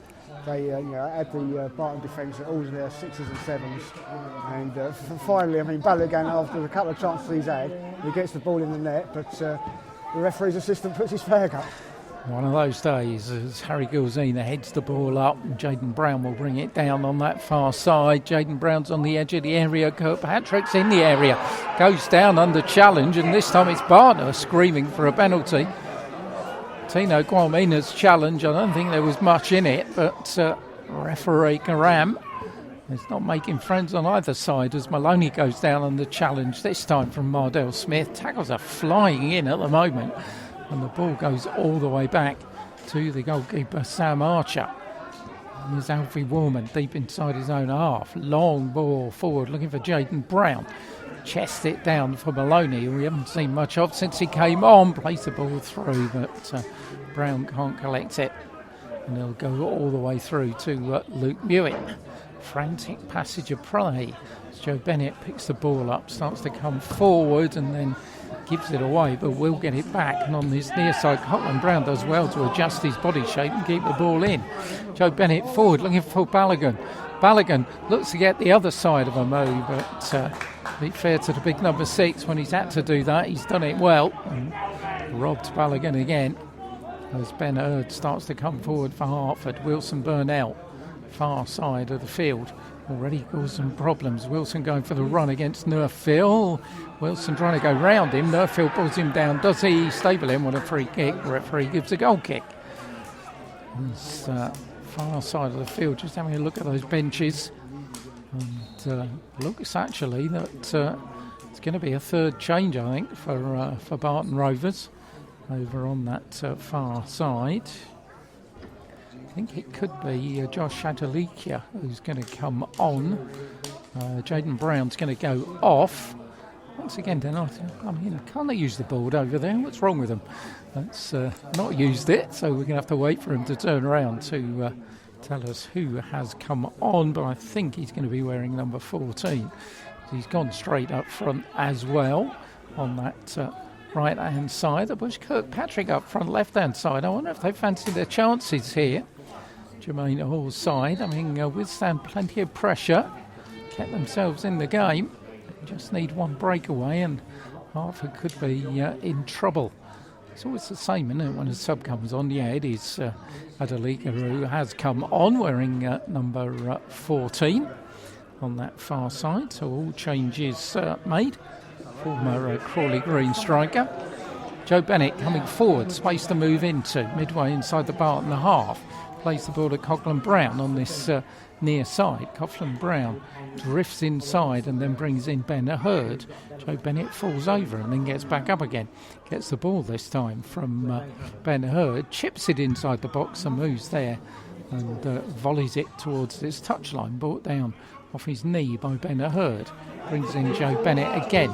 Joe's ball looking forward for the run of Archie O'Brien. In fact, it's Coughlin Brown. Coughlin Brown goes down under challenge and nothing doing once again. Frustration for Hertford halfway through second half here. And we've seen Wilson Burnell come on, but it hasn't really changed the pattern at all, has it? No, it hasn't. As you said, he's gone straight over on that left-hand side, and Hertford seem to be happy, sort of like, just sitting back waiting for those chances to open up. We said earlier on, and during half-time, it'd be interesting to see if Pat and Ben make any tactical changes, but that doesn't seem to have been the case. It's Barton, I think, who've made the tactical changes, and then another one introducing Adalika down that right-hand side as Hertford come forward. Balogun good control, and finally Hertford get a free kick as Charlie Wells thumps into Billy Mardell-Smith. Was not too much doubt that there was going to be a free kick on the result of that. Billy gets up, almost looking round going, what hit me? But he'll be okay. And the referee just having a little bit of a word, probably the first one he's had really with a player since that red card. With Kirkpatrick, the skipper there, Charlie Wells walking away, and Joe Bennett will prepare to take the free kick for Hertford Town. 0-0 here. We're 2 up at half-time at Tame. Joe Dearman and Jack Dreyer with the goals from Wolves' side. Could be third this evening. He's on this near side of the field. Balogun makes life difficult for Alfie Warman, but Warman punts the ball out of play for a throw-in to Hertford. Ben Hurd beats it up from Coughlin Brown. Coughlin Brown will get it again. Plays the ball inside for Joe Bennett. Bennett to Coughlin Brown. Coughlin Brown's ball looks to put Mahoney in right-hand side of the area. Mahoney's still there, manages to maintain possession well, finds Ben Hurd, puts the ball across the box. Archie O'Brien's header and it skimmed across the top of his head. It'll be kept in by Wilson Burnell, who finds Kwamina. Kwamina is beaten to it, though, and Chance goes begging once again for Hertford. I don't quite know. He knew he was in such a good position there. No, I don't think he did. As you say, I think he's tried to flick it on. Whereas, it would have been much more beneficial, I feel, for to flick it more towards goal. And, another one goes across the box. Up goes Balogun, but Jesse Armu, I've got to say, he's not the most graceful footballer, is he, Jesse Armu? But he's had a good game against Balogun. Everywhere Balogun's been, he's been there too. Yeah, I think Jesse's had a really good game. He's dealt with Balogun really well, and he's a dependable defender, isn't he? He's very capable, and he's a big old lad, as you might have said, and it's been a really good performance for him today. Yeah, he's been around a bit. 33-year-old, played a lot of his football not too far away from here actually with Goney Heath. As Sam Archer restarts from the goal away to our right hand side, Cardozo does a few more exercises over there as Billy Mardell-Smith picks the ball up just shy of the halfway line. Plays the ball back to Ben Hurd. Cotland Brown screaming for it on this near side. Mahoney will pick it up and find it. Sonny Cotland Brown has to go backwards for Ben Hurd. Chips the ball forward, looking for the run of Billy Mardell-Smith. Archer's come out and come a long way as the goalkeeper, and lobs forward from Billy Mardell-Smith after the goalkeeper really made a hash of it. And in the end, it lands on the roof of the net. Yeah, good thinking there from Billy. As you say, Archer's come rushing out of his goal. Billy's seen that chance, and it's through onto the roof of the net. And I don't know what's just happened, but half the town fans are shouting for something, and something to do with Sam Archer. I don't know if it's something he's done or whatever, but the referee's obviously taken no action, and play's going to continue. Yeah, I think Archer was going to take the kick on the other side of the box, I think. But maybe just to waste a little bit of time. Headed on by Maloney, and Kirkpatrick will get it down to that far side where Ben Hurd, with his spectacular bicycle kick, manages to get the ball as far as Powell, but he'll bring it back for Barton Rovers. Plays the ball forward, but the ball will run out of play for a goal kick to Hertford. Cardozo waits patiently once again, but he's frustrated. He's been doing his exercises for most of the second half, and meanwhile we've got player down, and maybe going to need a little bit of attention. It's Martel Powell who is struggling a little bit, but he's got back up. No need for Jess Brown, the therapist, physio, magic sponge person. Actually, our mate Chris White's here, and we could continue that debate. What we call them. But Wilson Burnell, far side for Joe Bennett, down the line for Kwamina. Kwamina, who's acquitted himself well on his Hertford debut. As Bennett will pick the ball up again on this near side. The ball threaded out to Ben Hurd midway inside the Barton half. Cotland Brown drifts inside. Still Sonny Cotland Brown. On the edge of the area is Balogun. Here's Sonny Cotland Brown, but they're trying to thread the eye of a needle there, and Silford will bring it away for Barton and thump it up on that far side. Maloney will chase gamely, but Luke Mewett is always favourite to get there first, and does.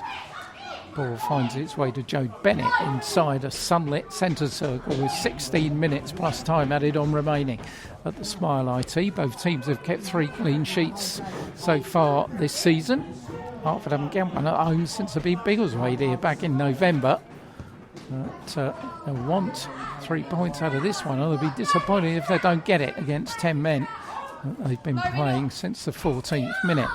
Wilson Burnell, far side of the field. Challenge comes in from Nerfville, and ball goes out of play, does it? Actually, Kwamina keeps the ball in and finds Luke Mewett, who will find Harry Gilzine. Gilzine starts to come forward. Cardozo is imminent.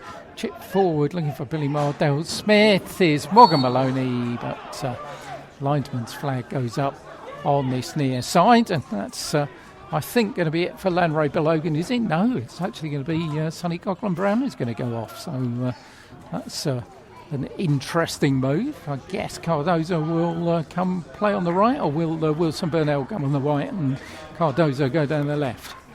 Well, I don't know. I mean, it's an interesting change, as you say. Interesting thoughts from from Pat and Ben. And it looks like Cardoso's coming out on the right side.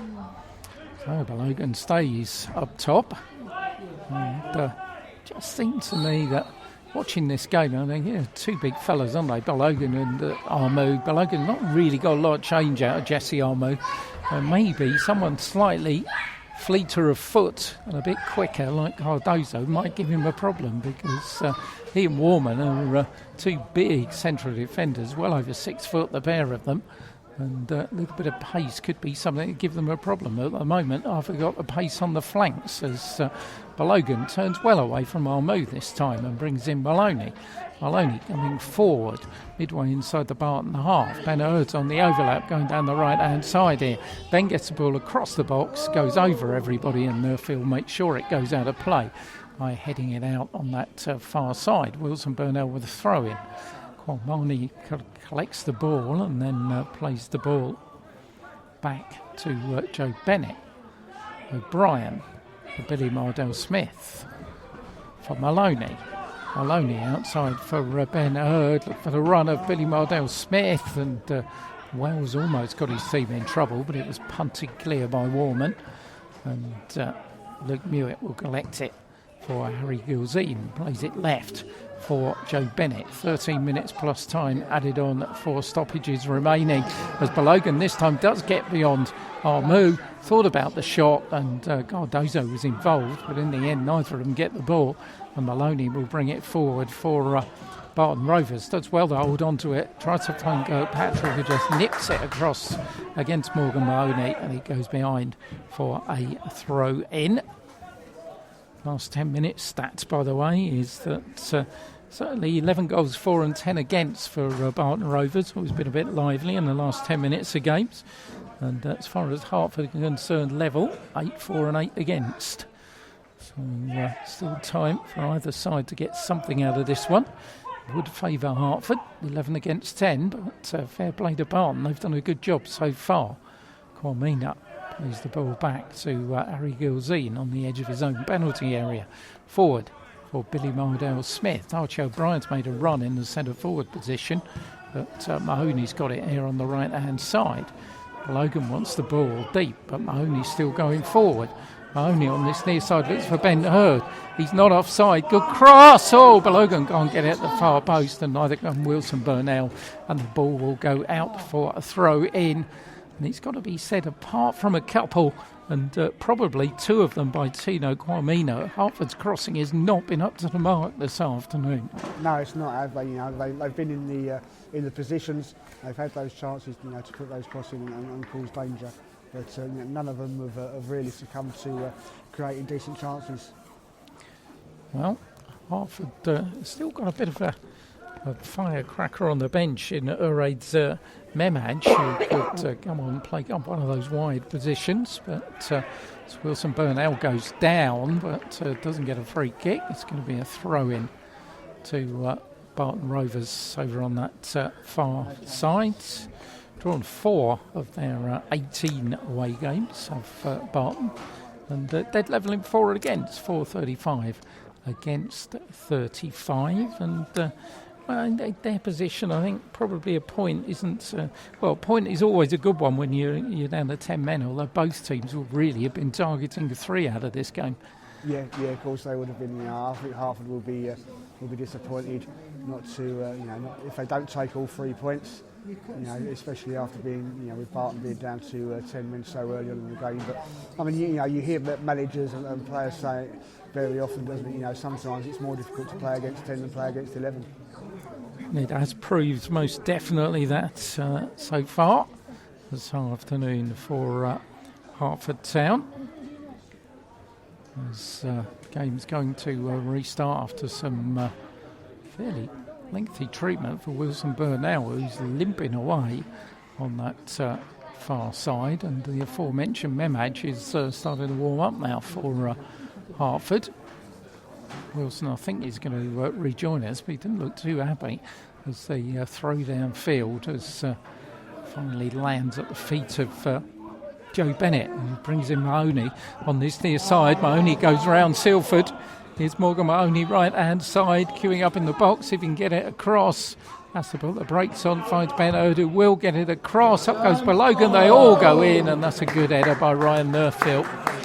Beat everybody to it, puts it behind for a Hertford's 8th corner. Well, I mean, good work there from Mahoney down this right-hand side. He's got that cross in. But as you say, it's another one of those crosses that hasn't found a target. And, it's gone over for a Hertford corner, but, they still need to get more effort on those crosses. Well, Archie O'Brien's going to take the corner. Had a couple of disappointing ones from Sendage before he went off. That's a much better corner, and going in is Balogan off the line and over the top by Cardozo. Well, deflected in the end, and they're all patting Powell on the back as he deflected the one off the line, and then that one over the top from Cardozo. Somebody in front said it would have been easy to score. Well, maybe, but he didn't do so. Another corner coming across. Header comes in from Balogan. Ben Hurd trying to keep it in play. He does. Drops down. Billy Mardell-Smith goes in, and the referee gives a free kick for the challenge on Archer. Well, I'm not surprised. I think he's thought, with Billy Mardell-Smith, he's crashed into the keeper as he's gone up for it, and I can understand why, without viewing the footage properly, I can understand why the referees disallowed that. More frustration for the home fans. Ben Hurd looks at the referee, both arms out, saying, "What did we do?" Well, Mr. Karam wants a little bit of a word now because somebody said something, but I look at it, it's going to be Joe Bennett who's going to get a yellow card. Well, Joe Bennett is in the referee's book, and Barton remain intact. And certainly, if they do get a point out of this, Martel Powell deserves an enormous pat on the back from his manager for that goal line clearance, and then Cardozo putting the ball over the top. Hertford spurred on by that, coming forward with Wilson Burnell on that left-hand side, drifts inside Nerfield, drifts aside of Powell. Here's Joe Bennett, who's got Mahoney outside. Bennett tries the shot, was never going to get anywhere near. You could see as soon as he was lining it up, head down, doesn't want to see that one again, and neither does the Sable End. No, he won't. And, that was that effort. I think it was more sort of like hitting hope and possibly frustration of that goal being disallowed and getting the yellow card, rather than it being a decent effort on target. 7 minutes to go. Hertford have had their chances. Sendage came as close as anybody in the first half, and that goal line clearance from Bout in the second, and Balogan, of course, missed the easiest of opportunities from inside the 6-yard box. So they've only got themselves to blame if they only get a point, or perhaps even less out of this, as Cardozo volleys it forward fairly aimlessly, and Nerfield will just thump it back with a bit of interest off the I was waiting for the referee to call for a new ball. So was I, yeah. That's why I stopped. For listeners who weren't with us last week, the referee just called for a new ball at Watson Park every time the ball went off the pitch. Didn't matter where it went, it was just every time it went off the pitch. But here's Mahoney coming forward. He's looked good down this right-hand side. Ben Hurd can get it across the box again. A header in from Cardozo, but it's always going to be easy for Sam Archer to save it. One bounce, and goalkeeper has done well. It's a prospect for 17, does Sam Archer. Yeah. I think he's performed very well. He's made a couple of good saves. That one early on from Joe Bennett, especially, and for 17 years old, playing first team men's football at step 4, he's obviously got to have some sort of talent. Luke Newitt. And of course he plays for Tottenham, so I'm not going to say anything bad about him, am I? I'm saying nothing. I think Hertford's left back's had a really good game. Yeah. He's a former Arsenal boy. I'll keep us quiet as well. Sorry, I didn't notice that. And there's Cardozo. Edge of the area. Cardozo goes in. Oh, super save. Talking of Archer. What a brilliant save by Sam Archer. Lovely ball forward by Archie O'Brien, and that should have been 1-0. That should have been. I mean, how he's got down to that, I really don't know. He's so quick on his reaction there, diving down to his left-hand side, tipped it around the corner, and fantastic save that. And that's not me being biased, Pete. I promise you. Well, Cardozo could have had 2 since he's been on. But still, Sam Archer's goal remains intact. And we've got 5 minutes plus time added on for stoppages. For a result, the Barton Rovers will definitely celebrate a lot more than the locals here, as Joe Bennett picks the ball up inside the centre circle. He's got Mahoney outside him. Mahoney drifts inside. Mahoney still going, plays the ball the edge of the area for Balogan, but once more it's Alfie Warman after Alfie Warman. I'm going to say, I mentioned Armo, but Warman's had a pretty solid second half as well, the two of them, and they've been a big reason why this Barton Rovers side are still on level terms at 0-0. Well, it's going to be a bit of a collector's item, because if it does stay 0-0, it'll only be our second one of the season, won't it? And it's funnily enough the second one involving Hertford as well. Yeah, the other one was down the road at Welling Garden City. So as the ball back is found to Luke Mewett. Mewett out on that far side to Wilson Burnell. Oh, Wilson's given it away, but Olienka couldn't get there, and Wilson Burnell will get it back and try his best to give it away again. And Maloney this time has got it to Olienka on that far side. He manages to drift inside too, but in the end he finds too many Hertford defenders in the way. Powell's ball forward, but will go out all the way for a goal kick to Hertford Town. Luke Mewett on the hurry up will play the ball and put it across his box to Ben Hurd. Ben Hurd forward down this line for Mahoney, still midway inside his own half. Ben again plays the ball square to Joe Bennett. Joe picks up a bit of momentum across the halfway line, well into the Barton Rovers half. Good run by Joe Bennett. Joe Bennett continues, brings in Wilson Burnell on the far side.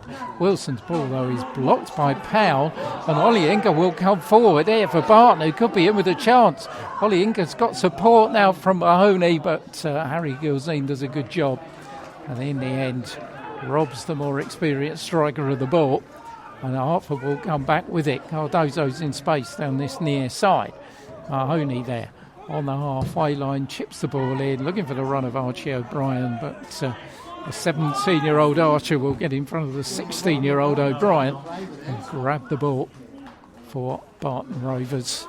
We've got 1.5 minutes plus time added on for stoppages. Time to think about the man of the match from a Hertford perspective. From a Barton perspective, I think the man of the match should kick the ball forward and Sam Archer, but Hertford-wise, well, have a think, Simon. I shall get the old thinking cap on and see who I come up with. Ben Hurd will pick the ball up, plays it forward for Joe Bennett. Bennett on this near side for Mahoney. Ben Hurd will get it back midway inside his own half for Morgan Mahoney. Mahoney down the line for Cardozo. Cardozo has to go backwards for Ben Hurd. Ben Hurd looks up, looks for somebody to chip it to, and in the end he finds Balogan. Balogan puts it back for Joe Bennett.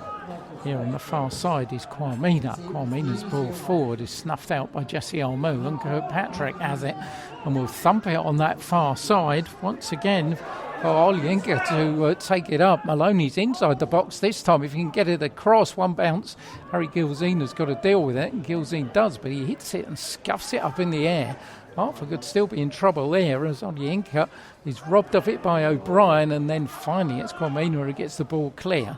Only as far, though, as Wells, who picks up Silford, and Silford's ball for Warman, and Warman's long ball forward will go out for a goal kick to Hertford. Maloney has stayed down inside the Hertford 18-yard area. Indeed, he's going to need a little bit of attention. That's time up, so we're into time added on for stoppages here at the Smile IT on a frustrating afternoon for Hertford Town. They've had the opportunities, they've had the ball in the net, it's been disallowed on 2 occasions. They've hit a goal post in the first half, had one cleared off the line in the second, and missed a couple of sitters into the bargain as well. Should really have 6 minutes to be added on. And it's going to be 6 minutes to be added on plus added on because Maloney's got cramp and he's still down inside the Hertford penalty area on that far side. In fact, it's not Maloney, it's Kirkpatrick. I did him a disservice there. He's covered a lot of room. Made some good tackles as the skipper, Lucas Kirkpatrick.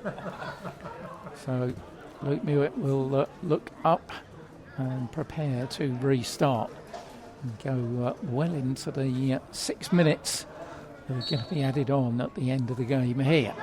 6 minutes after to get a winner. 6 minutes for Barton to survive.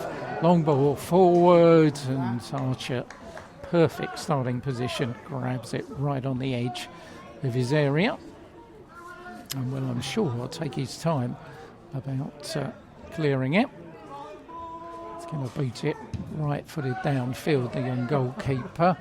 Ardell Smith heads it up in the air and Wells puts it forward, but only onto the chest of Mahoney. Mahoney coming forward, he's got Cardozo outside him, doesn't use him, turns inside and then plays the ball back onto the halfway line for Ben Hurd. Plays the ball for Joe Bennett inside the centre circle. Bennett still maintaining possession, is waving to Cardozo where he wants him to go. But Joe Bennett still with it, looks outside for Mahoney, chips it inside to Billy Mardell Smith, chests the ball down. Cardozo wrestles it away from Silford, plays the ball back for Mahoney, in for Ben Hurd. Ben looks to tee up the cross, but in the end it goes off of Charles Wells and goes behind for a corner to Hertford. Corner number 9, the stable end try to provide some vocal encouragement as young Archie O'Brien comes across and prepares to take, and he's pointed at someone for a yellow card. Yeah, it's played just by the near post. He's booking, it's Maloney if it is him. And corner to be taken by Archie O'Brien. Up goes the goalkeeper and does well.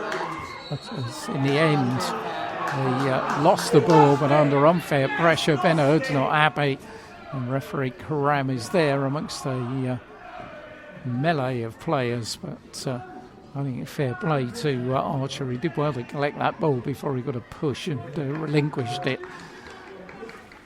Yeah, I think he's dealt with that well, and Ben's obviously seen the opportunity, thought he might have a chance to get the ball. But Archer, I do feel he had it under control, and that's fair free kick to Barton. Sam Archer. One could only wonder why in those 2 corners at Sendedge were very disappointing. If they'd given them a young Archie O'Brien, they would have had a much better return off the head of Gilzine, who pushed Maloney in the back, and it was fairly clear to see from here as well. Harry protests his innocence, but it was a clear shove in the back, and that could be costly. And we'll see quite how ambitious Barton are here. Where they're going to push the big 2 central defenders forward, Armu, and also they're pushing Alfie Warman forward.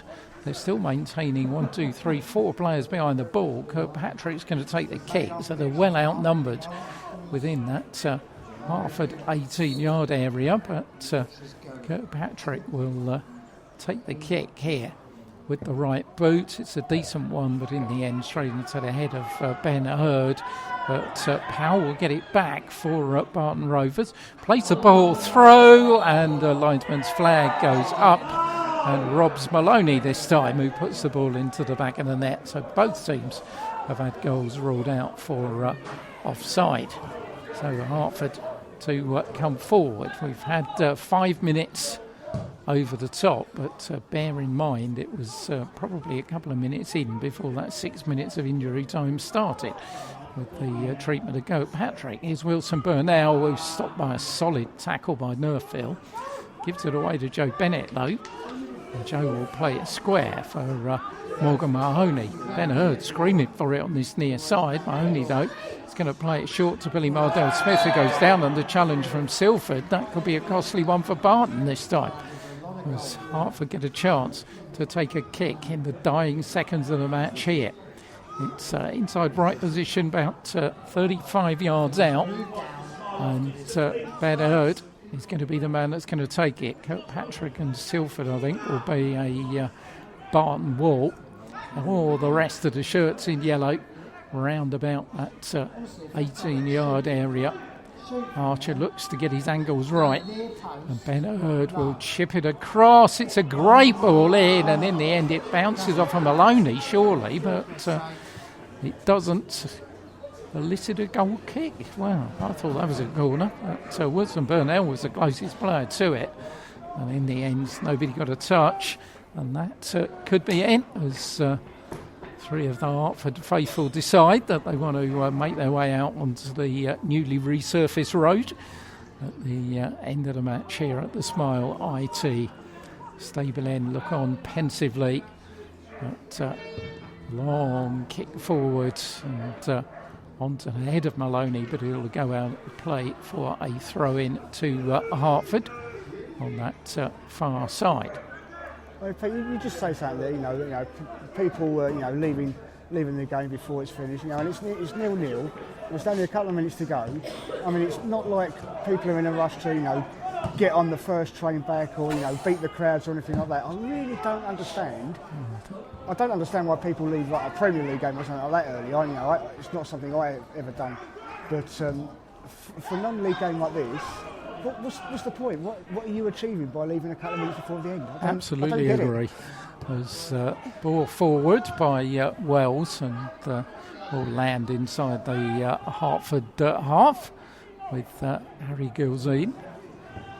Comina will play the ball for Ben Hurd. We still continue. 52 minutes played in this second half. Up goes Balogun, can't win it. Powell can't collect it. Wilson Burnell will get it midway inside the Barton half. Plays it forward. Cardozo looking for Balogun. A Mo goes down.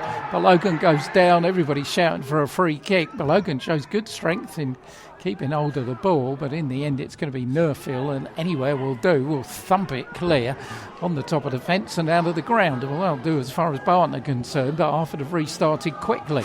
Ben Hurd will come forward for them.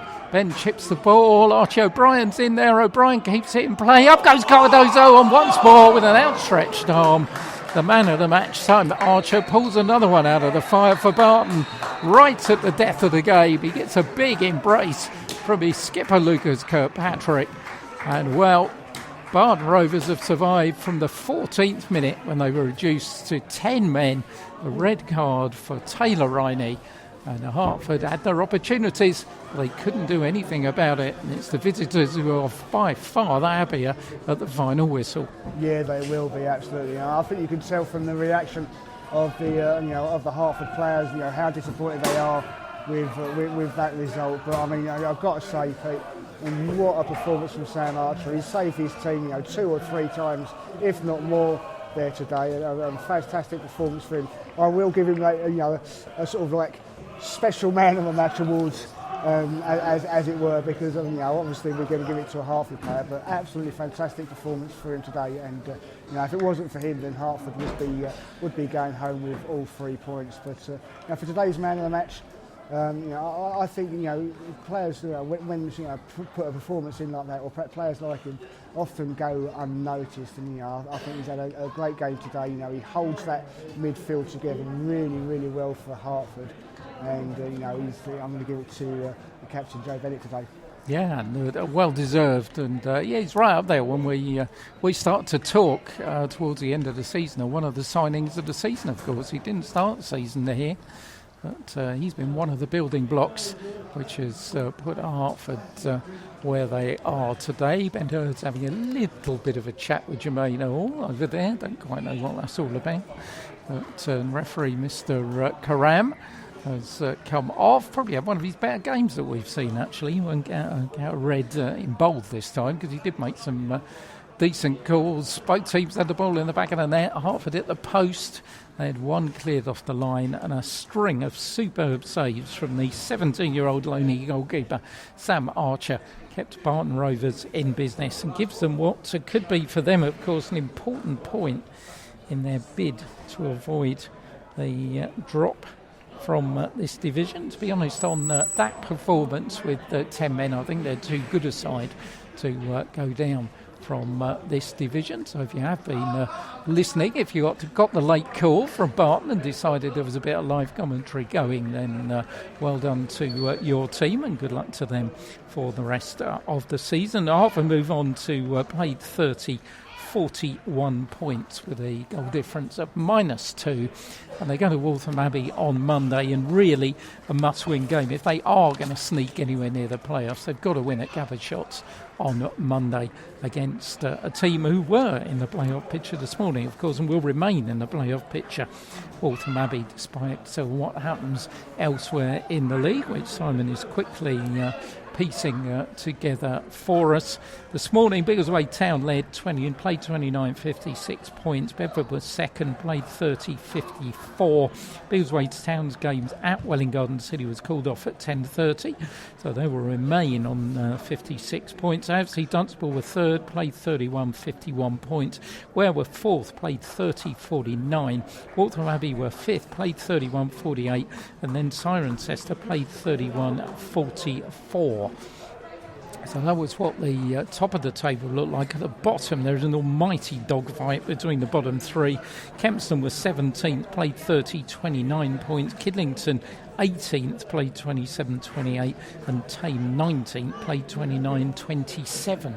So that may well go to the wire, as may the playoff places, particularly. But certain things could be sorted out after this weekend. It's only the first, of course, in an Easter double for us. We'll be at Watson Park on Monday live from 2:55, watching Ware's playoff push as they take on one of the two teams in the division we haven't seen this season in Kings Langley. And we will also be watching Kings Langley twice, hopefully, if the weather permits, because they're at Welwyn Garden City playing at the Pexhurst this time next week, where we will be. We do have a contingency plan because the weather forecast isn't brilliant next week, and should the weather pull that one to a close, we'll be back at Watson Park watching Ware against Kidlington. So plenty of football commentaries for you on 90 Minutes Live. Plenty of football during the week, but let's see what today's results have done for the top and the bottom of the table. Yeah, I mean, there's one I'm just going to leave for a moment, and I'll get back to you with that one shortly, as soon as the full time comes in. It has actually just come in. There's been a 95th minute goal at the New Erie. It was 0-0. And Waltham Abbey take the points. They get a 95th minute goal, and they beat Bedford Town 1-0. Kempston Rovers, they were 2-0 down to Cirencester at half-time. It's remained a 2-goal lead for Cirencester Town. They have won 3-1. A few goals between Kings Langley and Kidlington in the second half. 4 goals to be exact. Kings Langley running out the winners 4-2 there. Hadley have come from behind at Leighton Town. They were 1-0 down at half-time. Hadley have won that one 2-1. It was 0-0 between Northley and Biggleswade at half-time, and Biggleswade scored 3 second-half goals to take the 3 points there. AFC Dunstable, they've come back after their loss on Thursday night against Hertford's opponents today, Barton Rovers. They have won 1-0 at Stotfold. And Ware extended their lead against Tame United before they pulled one back. Theo Afori with Ware's third goal, taking all 3 points for Ware to win 3-1. Well, that Waltham Abbey one, that's put a few shockwaves through the league, until it makes it really interesting now. At the top of the table, as I work it out, Biggleswade Town will obviously stay top now, play 29.56. In second place will be Bedford, but they're only going to be in second place on goal difference from AFC Dunstable, played 31.54. AFC Dunstable remain third, played 32.54. Ware will be in fourth, played 31.52. So Ware are now within 2 points of second place Bedford, which makes things very interesting. And Waltham Abbey, well, they will now stay in fifth, played 32.51. Cirencester, despite their win, will remain 4 points out of the playoff zone, having played 32 games with 47 points. Well, at the bottom, well, it's done absolutely nothing. because everybody lost in the end. So Kempston remained 17th, 31 played 29 points. Kidlington remained 18th, played 28 points. And Tame remained bottom, played 27 points. I tell you what, we're going to need an abacus, a calculator and everything else to work this out. Come Monday with the results with the top two. Biggleswade Town are playing Bedford on Monday, which is going to be a really interesting one, where, of course, we're at home to Kings Langley and Hertford go to Waltham Abbey. So plenty of interest on Easter Monday. Yeah, I mean, it's going to be fantastic, isn't it? You know, I mean, those three fixtures, they're really going to have a big say. I mean, you know, especially the top two playing each other there, and it just shows once again, you know, that, I mean, this season, you know, everyone thought Bedford were going to run away with it. Obviously, you know, Biggleswade, they've got a 2-point lead and 2 games in hand. You know, AFC Dunstable level on points with Bedford, where, you know, just a couple of points behind. It's getting really tight. You know, obviously there's that gap, you know, sort of like starting to open up with those in the playoffs and Cirencester in 6th. Obviously, you know, Welwyn Garden City, they've got all their games in hand, but you know, we are starting to see sort of like, you know, some teams that we think, you know, always, you know, probably about 80% certain of getting into those playoffs. But I mean, you know, it's got that. I mean, it's so interesting in the race down the bottom as well. Well, absolutely. And mentioning Welwyn Garden City, I mean, they played 27 and they got 44 points, which means that, okay, fine, they are 7 points adrift of Waltham Abbey now, the 5th team in the playoffs. But bear in mind, they've got 5 games in hand. Yeah. So I think the only thing that you know, could affect them is obviously, you know, like we said at half time, with them, you know, potentially playing 3 games a week. You know, we know Mark's got a good squad and he's really happy with his squad. But you know, it's obviously, you know, going to depend on, you know, players staying fit, players, you know, not getting injured, and obviously, you know, players being unavailable as well. Yeah, absolutely. Yeah, I think by Monday it'll be down to 7, and it'll be 5 from 7 if Cirencester hang in there, and Welwyn Garden City being the 7th club. I think everybody else would really have to push it in order to get in that playoff position. At the bottom, I think Barton are now safe on 36 points. I can't see them being caught. Aylesbury, the other team involved, they're 16th, didn't play today, played 29, 35 points. They've got games in hand and they've got a 6-point gap on Kempston with 2 games in hand. So you should imagine, really, it's going to be between the top 7 and the bottom 3, I think. Yeah, that's it. I mean, you think, you know, Barton have got 3 games in hand on Kempston as well, with a 7-point gap. So as you say, you know, you said it earlier, you know, I think Barton, you know, they're safe, especially after this point today, and you know, they're safe. And I will just say, you know, their fans, they've just you know, clapped all the Barton players off. You know, they're obviously, you know, really impressed with how they played today and how they dealt with going down to 10 men. And you know, a big big well done and a big mention to those fans for supporting their team right to the end. Yeah, absolutely, and well done, Barton Rovers. I mean, we were from a Hertford perspective, of course, but down to 10 men as early as the 14th minute they held out, thanks to a little bit of luck and also a superb goalkeeping performance, probably one of the best we've seen all season, actually, from young 17-year-old Sam Archer. So that's it from us here at the Smile IT, but it's not it from us over Easter. We'll be back Easter Monday live from 2:55. Can Ware put another win in the W column. They're playing at home to Kings Langley and consolidate their place in the top 5. Well, we will wait and see for that. The other games, of course, we'll see Hertford go to Waltham Abbey, which will be an interesting one with the way things are working out. They could do their rivals a big favour. And, of course, Welwyn Garden City going to Hadley, which is not an easy place to go these days. So plenty of interest in football on Easter Monday. We'll see you then. Enjoy your rest of your Easter Saturday. Don't eat all the eggs tomorrow. I'll try not to. And thanks for joining us here on 90 Minutes Live in association with Easy Shelf Direct. And if you are listening from Barton, I think it's the last time we'll see your team this season. So thanks for your company. Good luck for the rest of the season. And I'll leave you with a full-time score here. Only our second 0-0 of the season. So tell your friends, 90 Minutes Live in association with Easy Shelf is normally the place to hear plenty of goals. Finished here at the Smile IT. Hertford Town 0, Barton Rovers 0. 90 minutes live. Commentaries are protected by a Creative Commons licence. Any unauthorised reproduction for commercial gain is strictly prohibited.